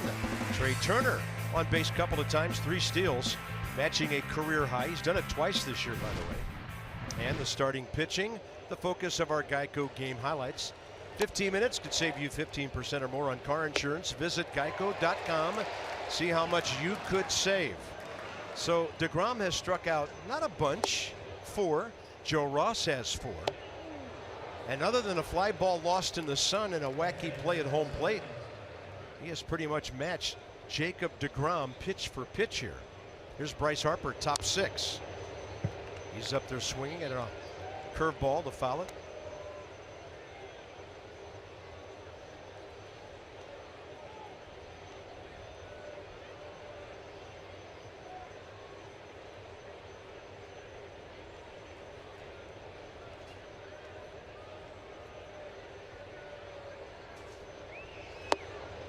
And then a hard slider down and in, 0-2.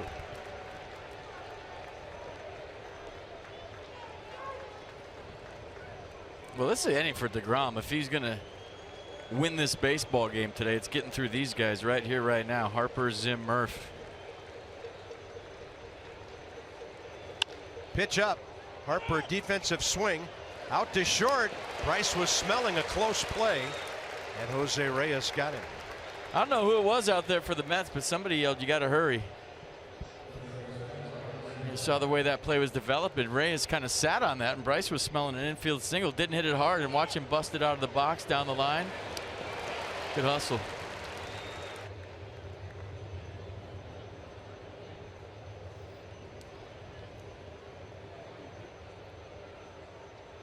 Sac fly for Ryan Zimmerman, first inning. Ground ball to short with 2 men aboard in the 3rd. That was a chopper. He was trying to beat it out, and Reyes got him.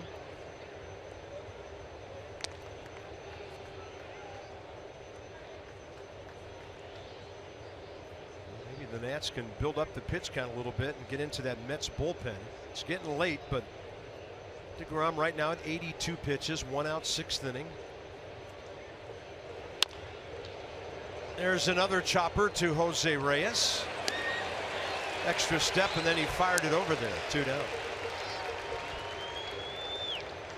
Nats box, 2 hits. 3rd man up, Bryce Harper. Opposite field single. Goodwin got to 3rd on a pass ball, scored on the Zim sac fly, and then the only other hit, Trey Turner's spinning line drive, right side of the infield, and a walk. He has stolen 3 bags for the 2nd time this year. Only 3 guys in baseball have done that.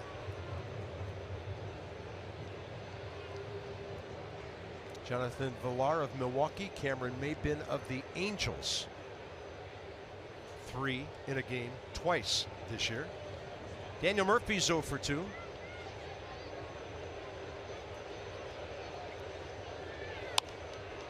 And he's going to pop this one up. Outs coming quickly for Jacob DeGrom, who's had 6 very strong innings. 3-1 Mets.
3-1.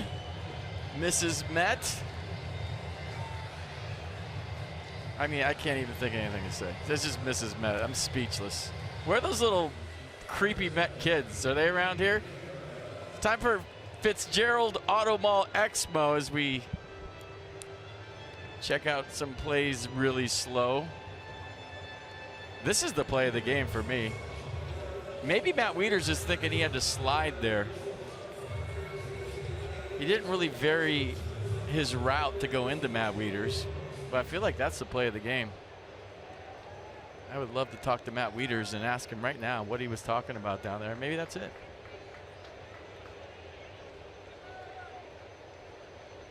I don't think you have to slide, though. No, sir, you don't.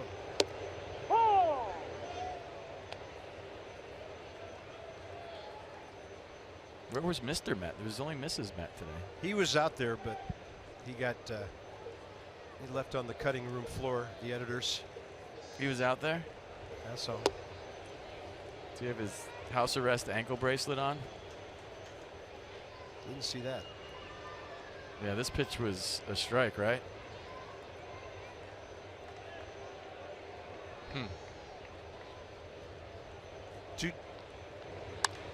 1-1 pitch and up the middle. TJ Rivera with a perfect day. 3 singles, left field, right field, and now he goes to center. Travis d'Arnaud is next.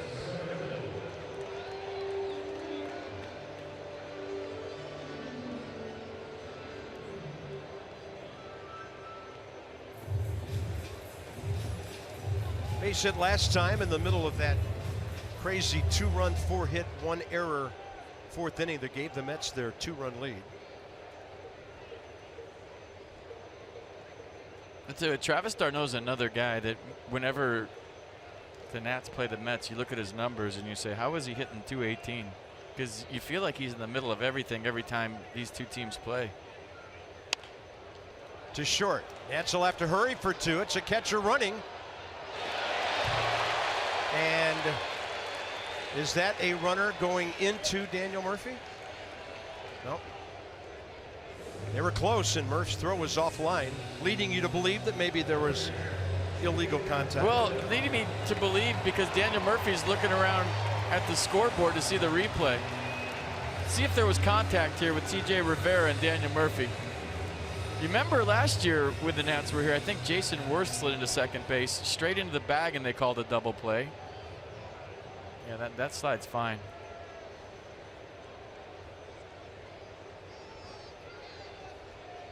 On the fielder's choice, 1 on 1 out. DeGrom definitely bunting. Fastball away.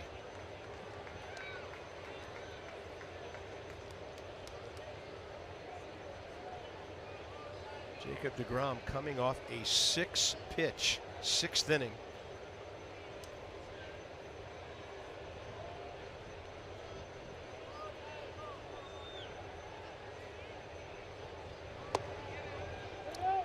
Hey, lays off the slider, 2-0. I think they called it a strike. Did he go? Yeah, they checked it, and they called it a strike. Matt Grace getting ready. Michael Conforto was on deck.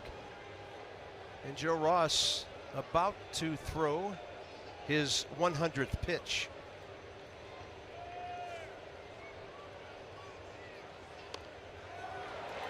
It's a great bunt. Wieters to Murphy. 2-4 on the sacrifice. Good hustle by Jacob DeGrom. He's putting on a nice show today, isn't he? Well, it's the 6th inning. You know, he's going to go back out there for the 7th, obviously, and he could have just took 3 steps and went back to the dugout, but he sprinted all the way down the first baseline, and that's why he's getting high fives. Little things like this you appreciate as a teammate. The pitcher's up there, he's getting toward 100 pitches, and that's how he runs down the line on a sacrifice bunt and almost beats it out. That'll fire a ball club up, something little like that.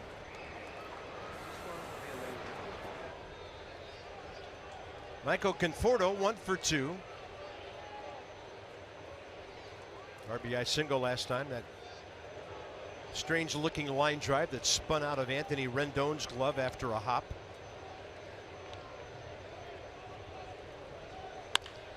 And that is a clean RBI single that puts New York on top 4-1.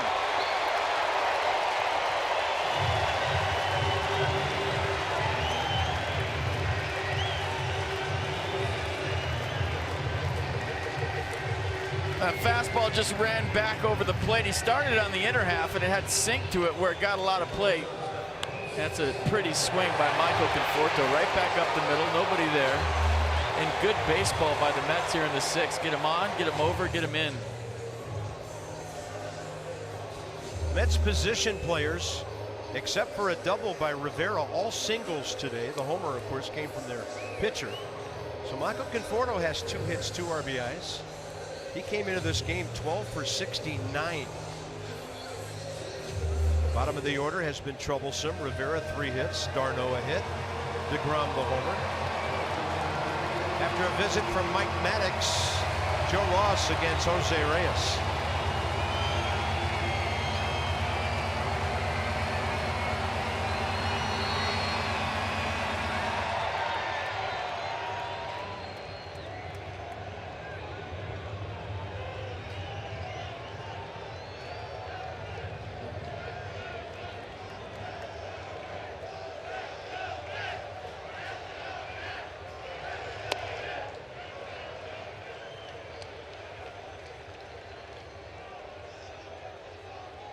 Reyes a strikeout, foul out, ground ball.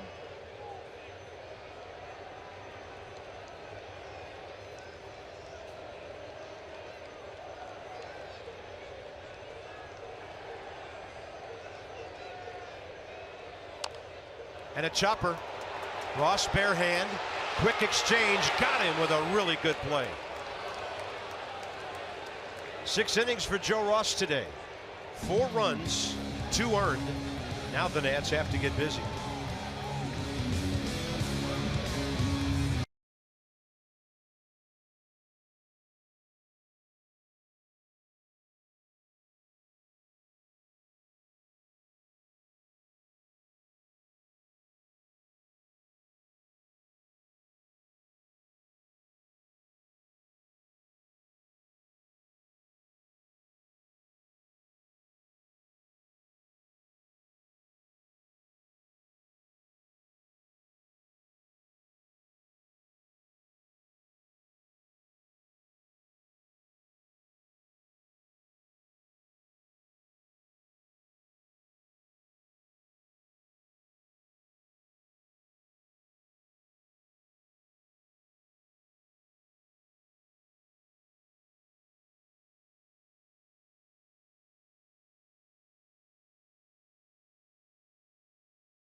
Nats with 6 outs, 9 outs to play with.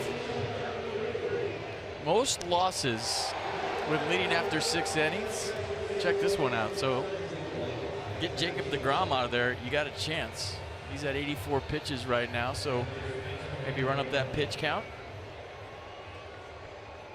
Rendon will be first. He's good at that. Then Matt Wieters and Michael A. Taylor. 50 strikes of those 84.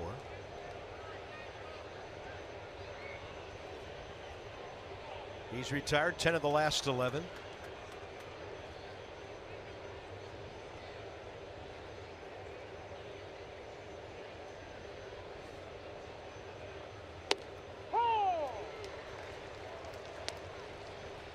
So this is the Nats' 17th game in a row without a day off.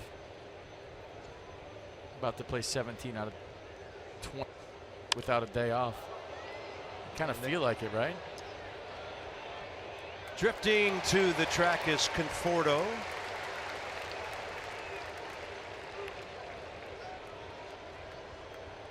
And they have one off day between now and the All-Star break, and that's his Thursday. Yeah, I mean, day game after night game, kind of feel it. Although Jacob deGrom can make you feel that way. He's been nails here today.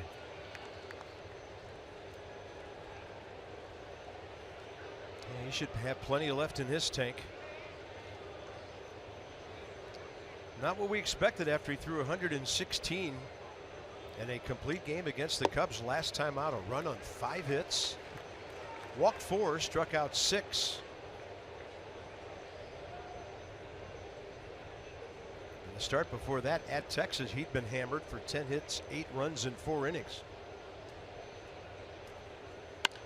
Wieters will guide one up the middle, but that's where Jose Reyes is playing. And as I mentioned earlier, the outs keep coming very quickly for Jacob deGrom. Michael A. Taylor, nobody on deck yet. Joe Ross, 103 pitches through 6. Nats have 2 great left-handed bats off the bench today. Stephen Drew, Adam Lind.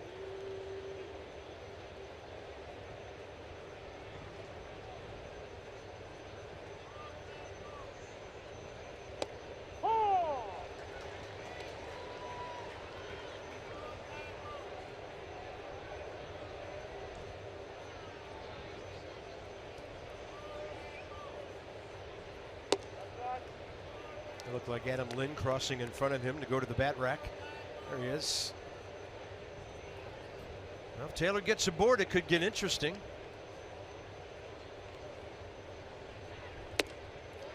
Laying off the high one, 2-1.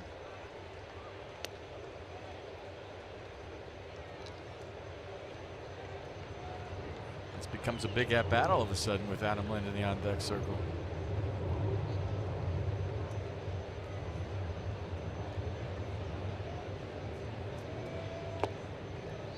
This becomes a big pitch for Jacob deGrom, because you know he's thinking one thing. It's a, you know, he's swing hard in case you hit it. It's all he ever does, and he hits it more times than not hard.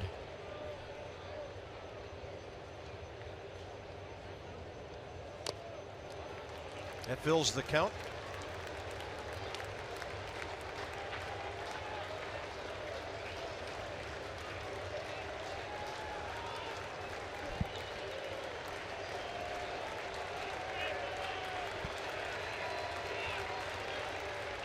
Swing and a miss. 13 of the last 14 for Jacob deGrom, and it'll be a raucous 7th inning stretch at Citi Field.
Everybody back in Washington, happy Father's Day. Let's go, let's get this done. First place. Woo! Go Nats!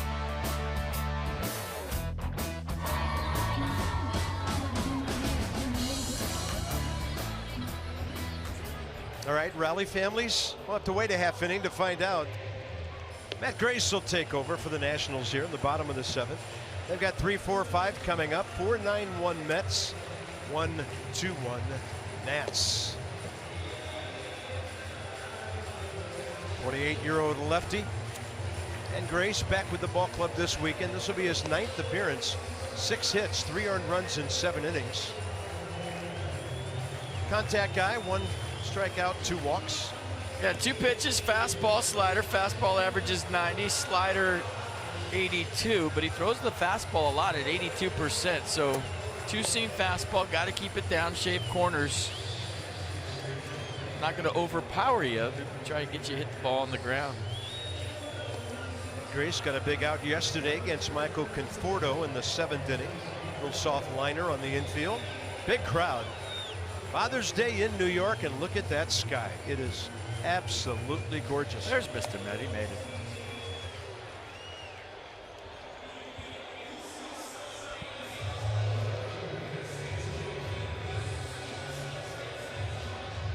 Vote today, vote tomorrow, vote yesterday, vote the day before yesterday, vote a lot. Vote Nationals for your 2017 All-Stars with Esurance MLB All-Star ballot. Vote at nationals.com/vote and catch all the excitement of the 88th Major League All-Star Game. That's presented by MasterCard, July 11th, live, not taped, live on Fox. Jay Bruce 1 for 1 against Matt Grace. Strike 1, bottom 7 underway. Nats in a shift. That's Rendon playing out near short. Everybody else in the infield right side. Murphy 15 feet into right field. And Jay Bruce, hard time not stepping in the bucket on that one.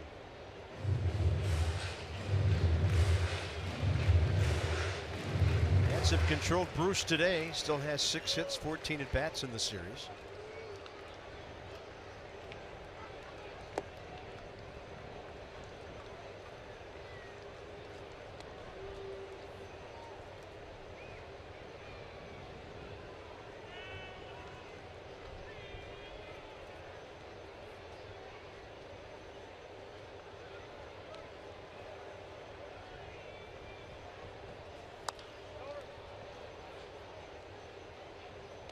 Make a play. Nice.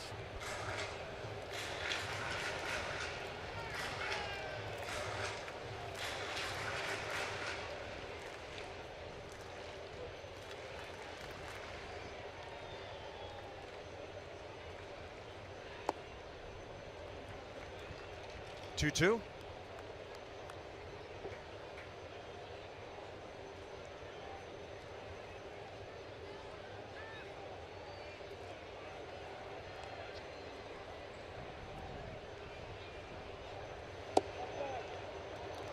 Well, Matt Grace thought that was a strike. You see him walking around the mound. He was going to get the ball. Pretty good pitch. Fastball away. What does PitchCast think about it? It's off.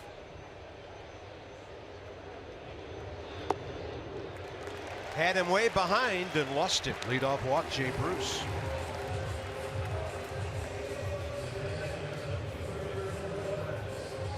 Well, 62% of Matt Grace's outs are on the ground, so he would love a ground ball right here, right now. Yeah, here's a guy who swung twice yesterday in the first half of the game, and it resulted in 4 outs. Wilmer Flores.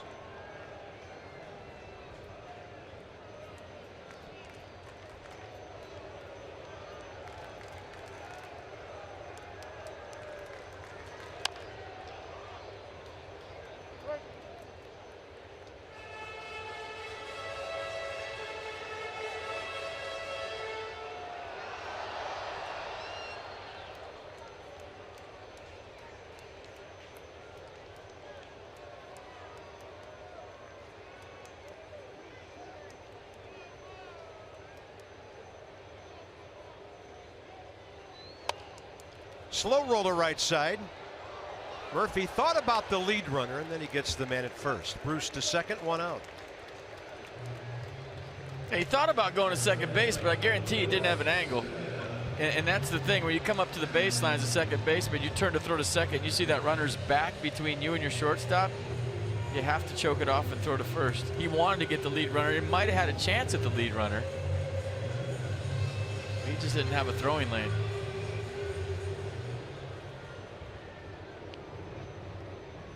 I love this camera angle, by the way. I feel like you're playing right field. So he turns there, no throwing lane, first base, good play.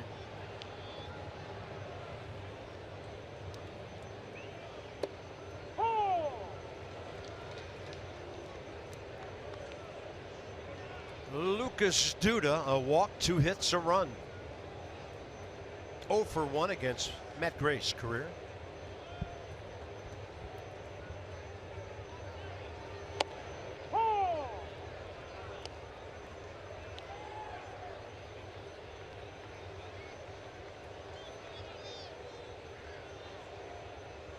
Matt Gray's trying to keep this a 3-run game. Pinch hitter leads off the 8th. DeGrom's at 94 pitches. Now it's 0-2. Oh, pardon me. He gone. 2 down. And Matt Gray's getting it going, throwing strikes, pound the zone. I like it. Washington area Toyota dealers helping children and their families. Every time an ad strikes out an opposing hitter, $37 to the Children's Inn at the National Institutes of Health. Front door breaking ball stays up and in.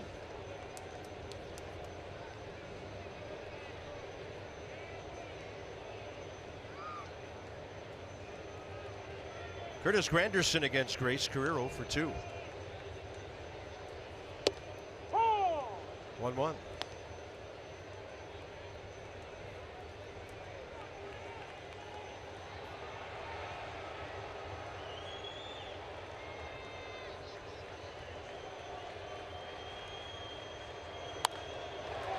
Right field, here comes Harper, and it falls in front of Bryce. And the Mets have a 4-run lead. The leadoff walk comes back to haunt. They tried to triple up on the slider to Curtis Granderson. And it's tough to throw the same pitch 3 times to a big league hitter, and he not adjust, and Granderson did.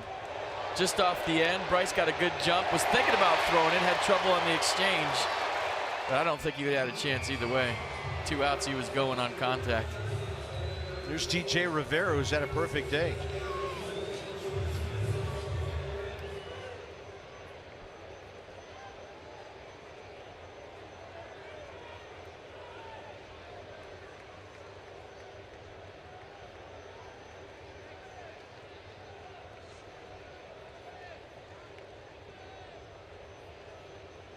Curtis Granderson on the year. Doesn't run much at this stage of his career. He is 3 for 3.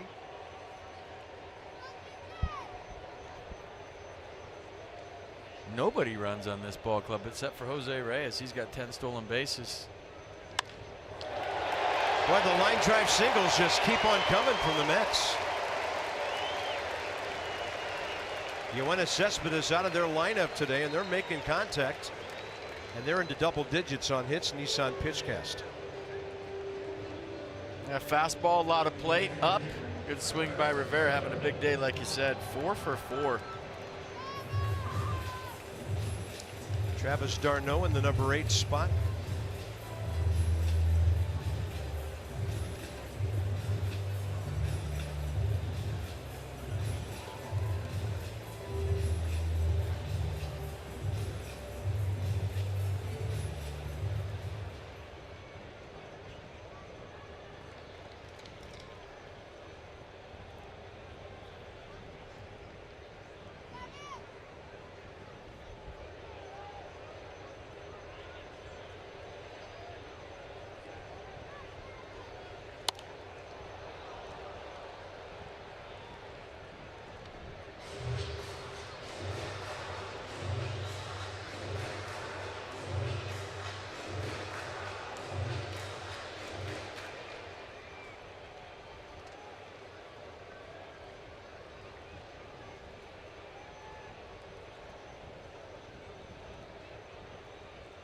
0-1 to Travis d'Arnaud.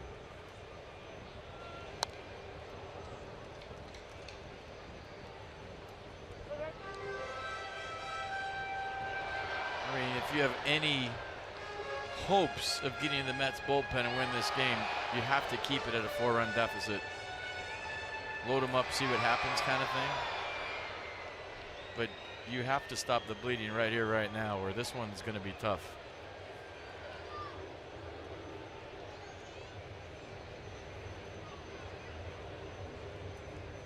Number 9 spot due up next inning, and then Turner, Goodwin, Harper.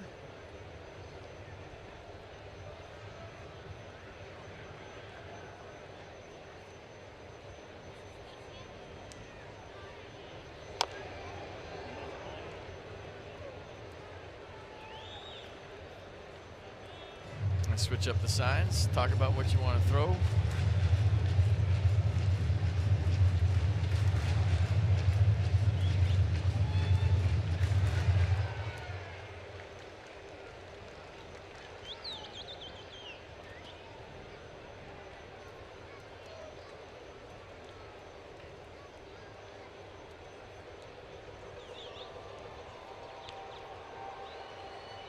And Grace comes set on the 0-2. And Wieters keeps it close, no advancement.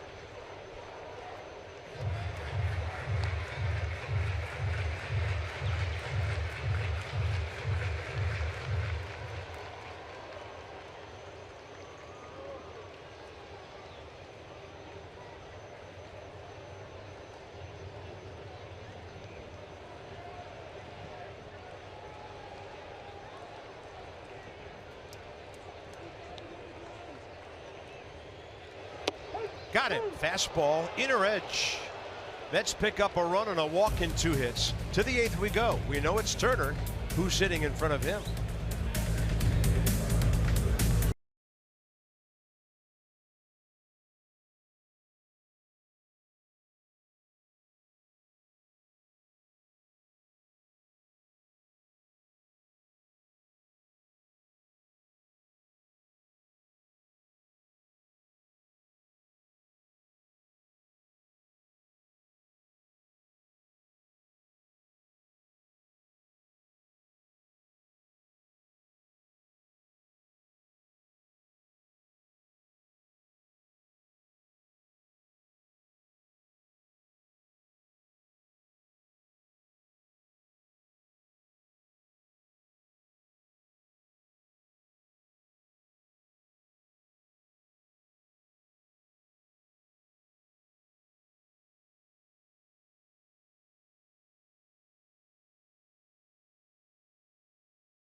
Is presented by authority of the Washington Nationals and may not be reproduced or retransmitted in any form.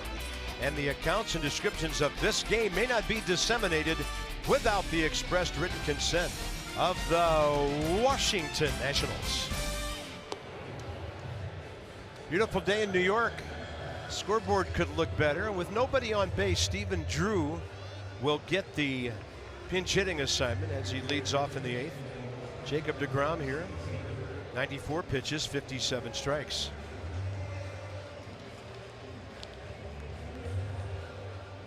I bet you there was a lot of bench guys thought they were going to play today. You win the first 3 games, you're on the way to the ballpark. Usually you get the day game against a tough pitcher. That's the way it goes when you're not an everyday player. But like we talked about earlier, Dusty sent all the regulars out there trying for the sweep.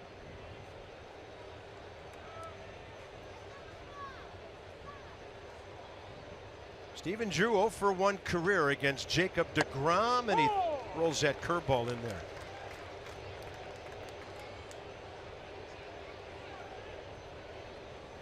Those are great numbers. Yeah, 3 for 9 this year with an RBI. And you remember that's something he had never really done on a regular basis until last year with the Nats. Didn't really know how to be a bench guy and a pinch hitter.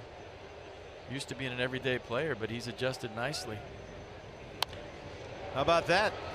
4 for 10 as a pinch hitter. The Nationals have their first base hit since the 3rd inning. Top of the order coming up.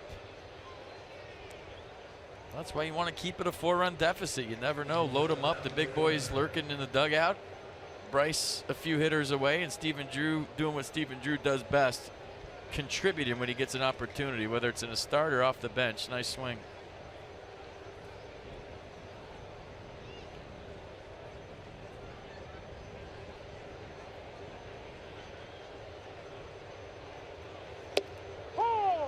Curveball.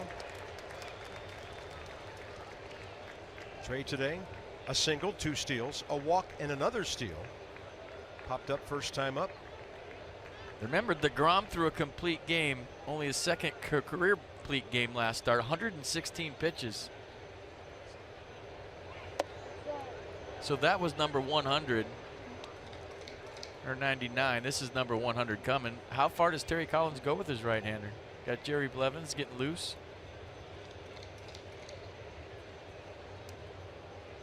Bullpen's been a problem. We'll see. 1-1. Hard hit. They're going to be able to turn 2, except for a bad throw. Relay by Flores, and tough for Duda. So about the only way you could get Trey Turner on a ball of that pace, but he's at first.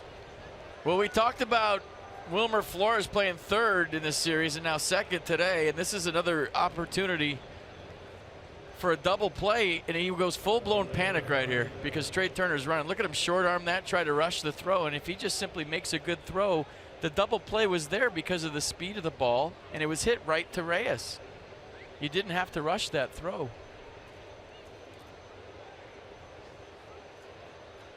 So the Nats get a gift of an extra out here. And Goodwin goes to center. Ball carrying, and Conforto has it about 390 feet away. 2 outs in the 8th, and Bryce Harper is next. Washington, D.C. Lexus dealers donating $250 to the Children's Inn at the National Health System for each of the first 200 homers the Nats hit this season. They're at 106. Lexus, experience amazing.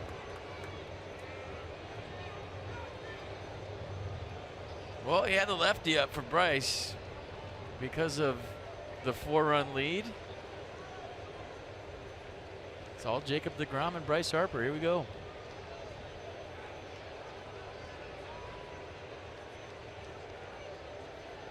When you talk about those home runs, someone's got to go deep if the Nats are going to jump back in this. Turner running, pitch low and in. Trey Turner 4 bags today. Team record for an individual. I mean, Alfonso Soriano didn't even do that the year he went 40-40.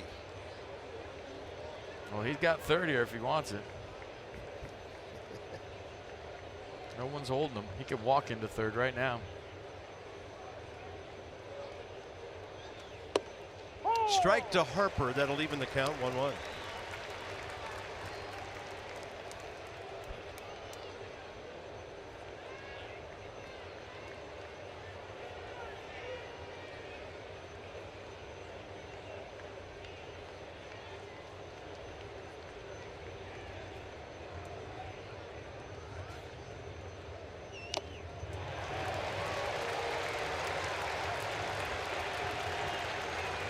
Get the crowd going here. Yeah. 2 outs, 2 strikes. He's in his 8th inning of work. Pitching one of the best games for a Mets starter this year, considering who the opposition is.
the bat with the arm.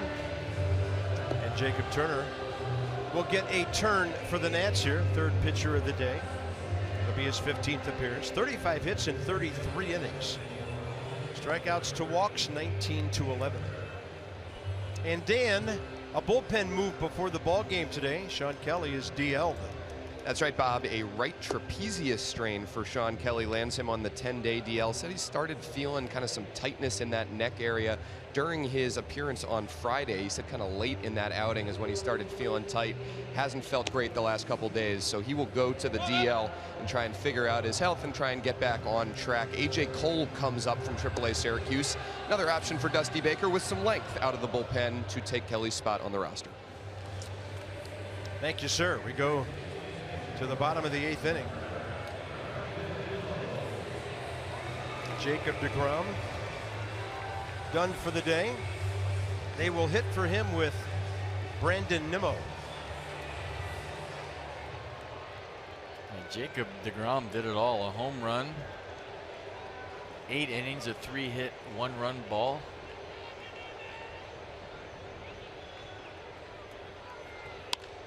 First pitch, ball hit hard to left. Goodwin right there. So deGrom, 105 pitches, 65 strikes, gives the Nats 1 unearned run on 3 hits.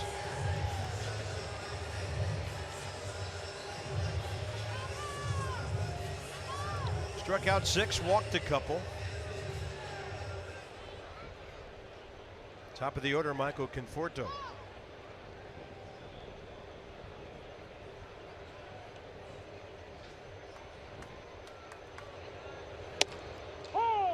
Yeah, deGrom looked more under control today than I've seen him in the past. He wasn't throwing 98, 97. You know, it stayed in the mid-90s, would pop 96 in there at times. Just kept the ball down. Mixed it up nice, threw strikes for the most part. Made some big pitches when he had to. He was good. In line for his 6th win of the year. Didn't look like a guy with a 4.33 ERA today. It's going to take a big-time dive. Well, he did look like he faced a tired bunch, and that's understandable.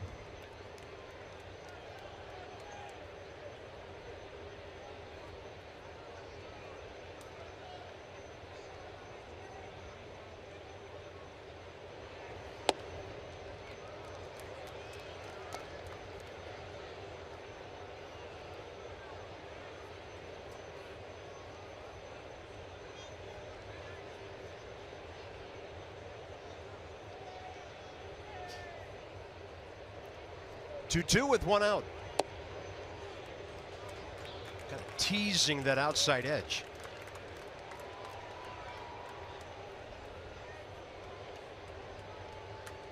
One of those add-on runs for the Mets in the 6th and the 7th, so big. Jose Reyes is next.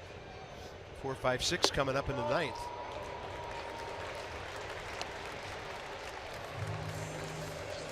And Conforto aboard with 1 out. First of 3. We won't exactly be at the beach. We'll be indoors. Edinson Volquez and Tanner Roark. Tanner 6-4, 3-1 on the road. Volquez. Opening day, the Nats beat him 4-2. He's 3-7 with a 3.72 earned run average. And we'll get you going at 6:30 tomorrow night with Nats Extra.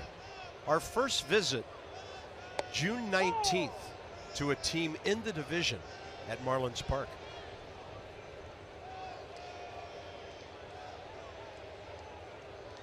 Marlins are playing well. They are.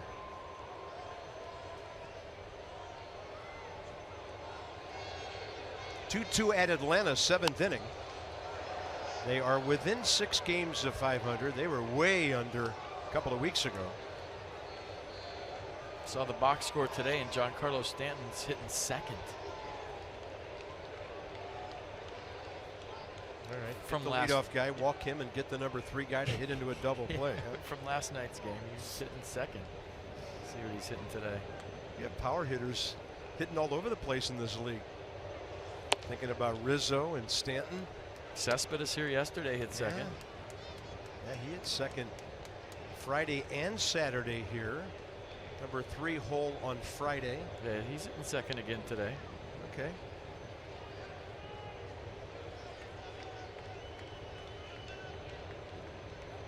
Just bunting guys over. Being a scrappy number 2 hitter. Reyes watches the 1-2 pitch all the way in. Counts even.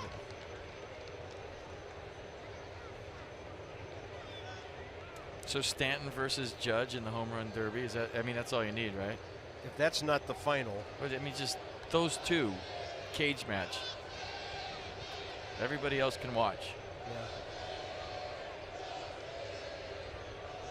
I wonder if that'll cause some other guys who might otherwise participate just to say, you know, those 2 guys, I'm not going to go crazy and maybe mess my swing up. Well, I'm not getting a bench pressing contest with somebody that benches 400. If I'm benching 150, and I mean, that's with those 2 guys, they're hitting them. I mean, who knows where they're going to hit them in Miami? That the flamingos are in trouble. The ostriches, whatever those things out there are. This one to left center, tailing back to Goodwin, and Bryant on the run. Makes a good play. He's going to show off the arm, but he throws it about 20 feet up the line, and Ryan Zimmerman has to scramble to get it. Good play with the legs and the glove. 2 down. Yeah, momentum going away from first base, kind of towards center field, and he came up throwing. He's got a good arm. That's a strong throw. A nice job by Ryan to run over there and catch it. A good running catch by Brian. If they open the windows in Miami for the home run derby, you could see those guys hit it out of the stadium. And then next year at Nats Park, where are these guys going to hit baseballs? Navy Yard Station. Yeah. Parking garage. Down Half Street. Trapeze School heads up. Yeah, I would be hanging around during that. I mean, nothing says Navy Yard like that Trapeze School. Tough to get into, I heard.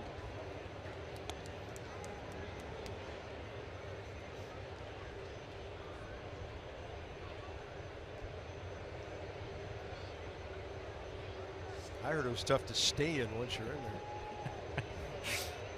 Have a bunch of trapeze people come get me. Jay Bruce 0 for 3 with a walk and a run scored.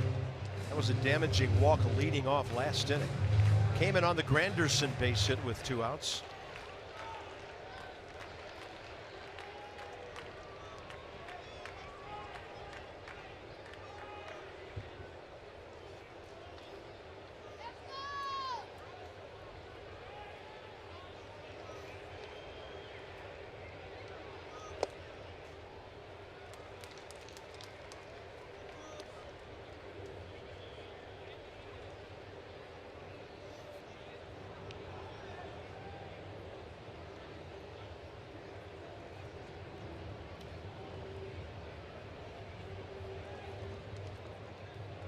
Five-one ball game, bottom of the 8th. And a chopper. Underhand toss, not a good one. Ryan takes care of it. We're going to the 9th. 4, 5, 6. Zimmerman, Murphy, and Rendon. The Nats need at least 4.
By Ocean City, Maryland.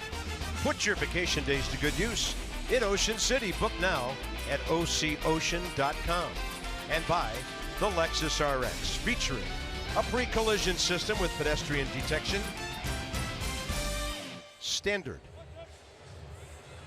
Lady Liberty, beautiful blue waters today.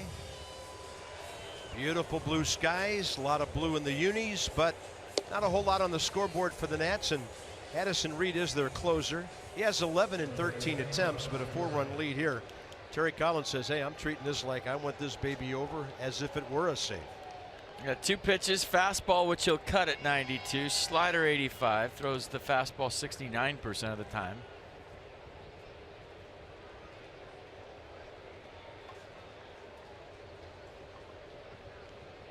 Ryan Zimmerman 0 for 2 today, a sac fly in the series.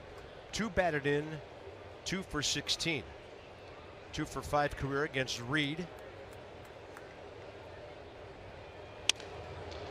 Ball hammered, and it is a broken bat.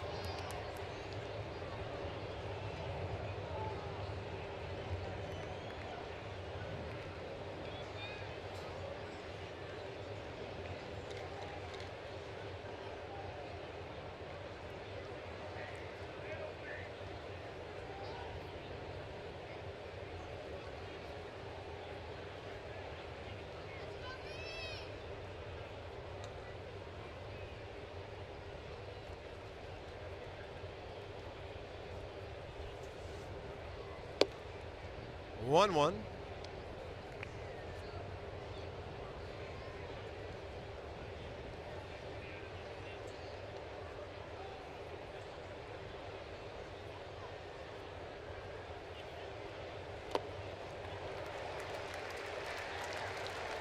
Looking back at this thing, Ryan Zimmerman got the thing going in the first inning with the sac fly, and you're thinking, oh man, they took the first 3, they're jumping out to a lead, 1-0. Right. Sweep coming, and then Jacob deGrom finally gave Mets fans here at Citi Field something to cheer about with a home run, his first time up in the 3rd. They have been waiting to cheer this whole series, and Nats have just not let them. So then you get a big Father's Day crowd into it. And you remember this place a few years ago when we came here, I mean, rocking from the first pitch on, strike 2 to the leadoff hitter, everybody on their feet, and it just hasn't been like this because this ball club's had so many injuries this year. They haven't played how they wanted to, even when they were healthy. But this place can get loud, and it finally did today when deGrom hit the home run. Zimmerman fights one off. Big crowd today, 40,459, the biggest of the series. Murphy waiting. So this series in New York draws just short of 146,000 in 4 games. Bless you, Murph. That was a big sneeze.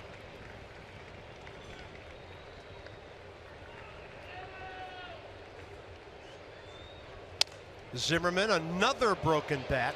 It's going to hang up for Granderson.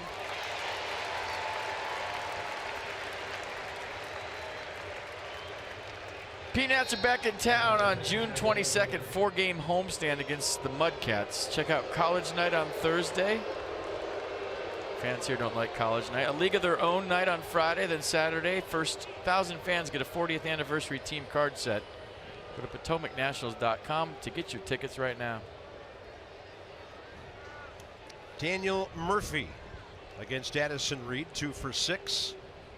Has faced him in this series and walked. Hardly ever happens that Daniel has an offer. Looking for his first base hit today. Still a great series, 6 for 15, 3 walks, 2 RBIs.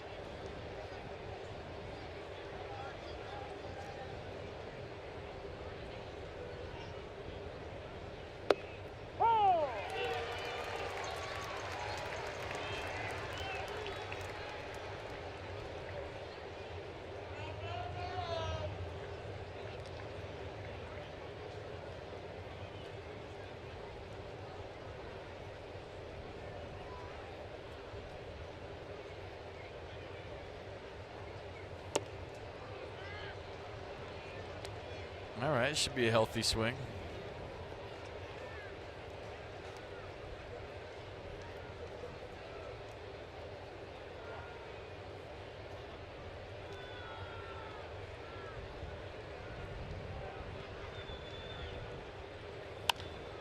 And Murphy will not go hitless. Out to right center. Jay Bruce can't cut it off. So Murphy will have his 20th double of the year. And he checks in with his 7th base hit here in New York this weekend. I'm telling you, you see him set up, and you know it's going to be a cutter in. They just didn't get it in there, left it right down the middle. And how many times have we seen that with Daniel Murphy? Catcher setting up down and in, trying to jam him. And the pitcher thinking about not leaving it over the plate, actually leaves it right out over the plate. Great swing. Daniel Murphy, 295 career doubles. Johnny Holiday, Ray Knight waiting. That's Extra Postgame Show when this one's over, presented by W.B. Mason. Rendon will pop it up. Hopes it gets out, and it will.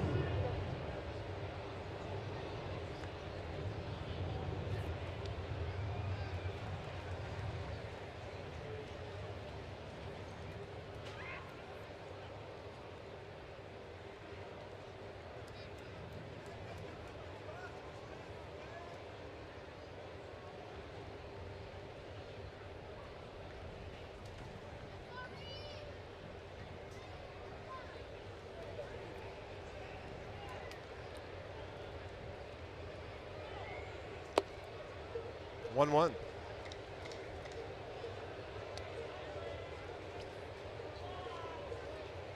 Enter our weekend giveaway, and you could win a signed Anthony Rendon baseball. Follow at Masson Nationals on Twitter for more information and your chance to win. That's at Masson Nationals on Twitter.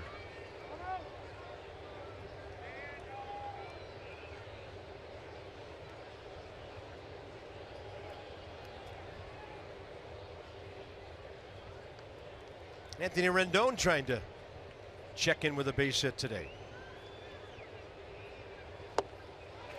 Reed with that across his body breaking ball. 1-2. Yeah, he looks like he'd be a rough at bat for a right-hander with all the elbows and kneecaps, the crossfire action, throwing his glove right at your face, and then here comes the baseball out of all that.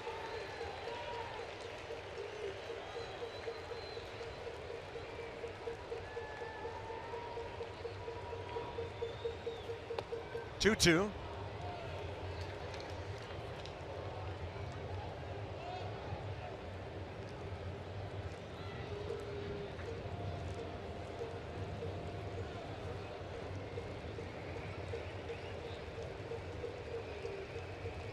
Murphy at second, 1 out.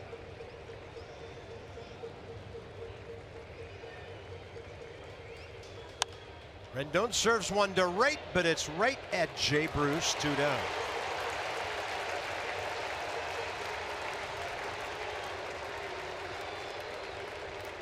Anthony Rendon hit the ball hard 3 times today.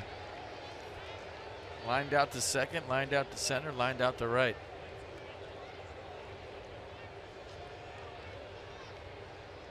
Matt Wieters 0 for 3.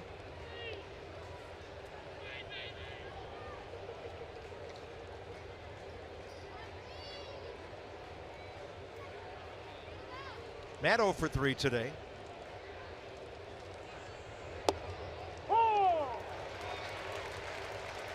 good was Jacob deGrom today? Gave up a hit to Stephen Drew, pinch hitting in the 9-hole last inning. Until this inning, the Nats had not had a hit from a starter from the 4th spot on down. He really took care of business. It's in there, 0-2. Now they're on their feet.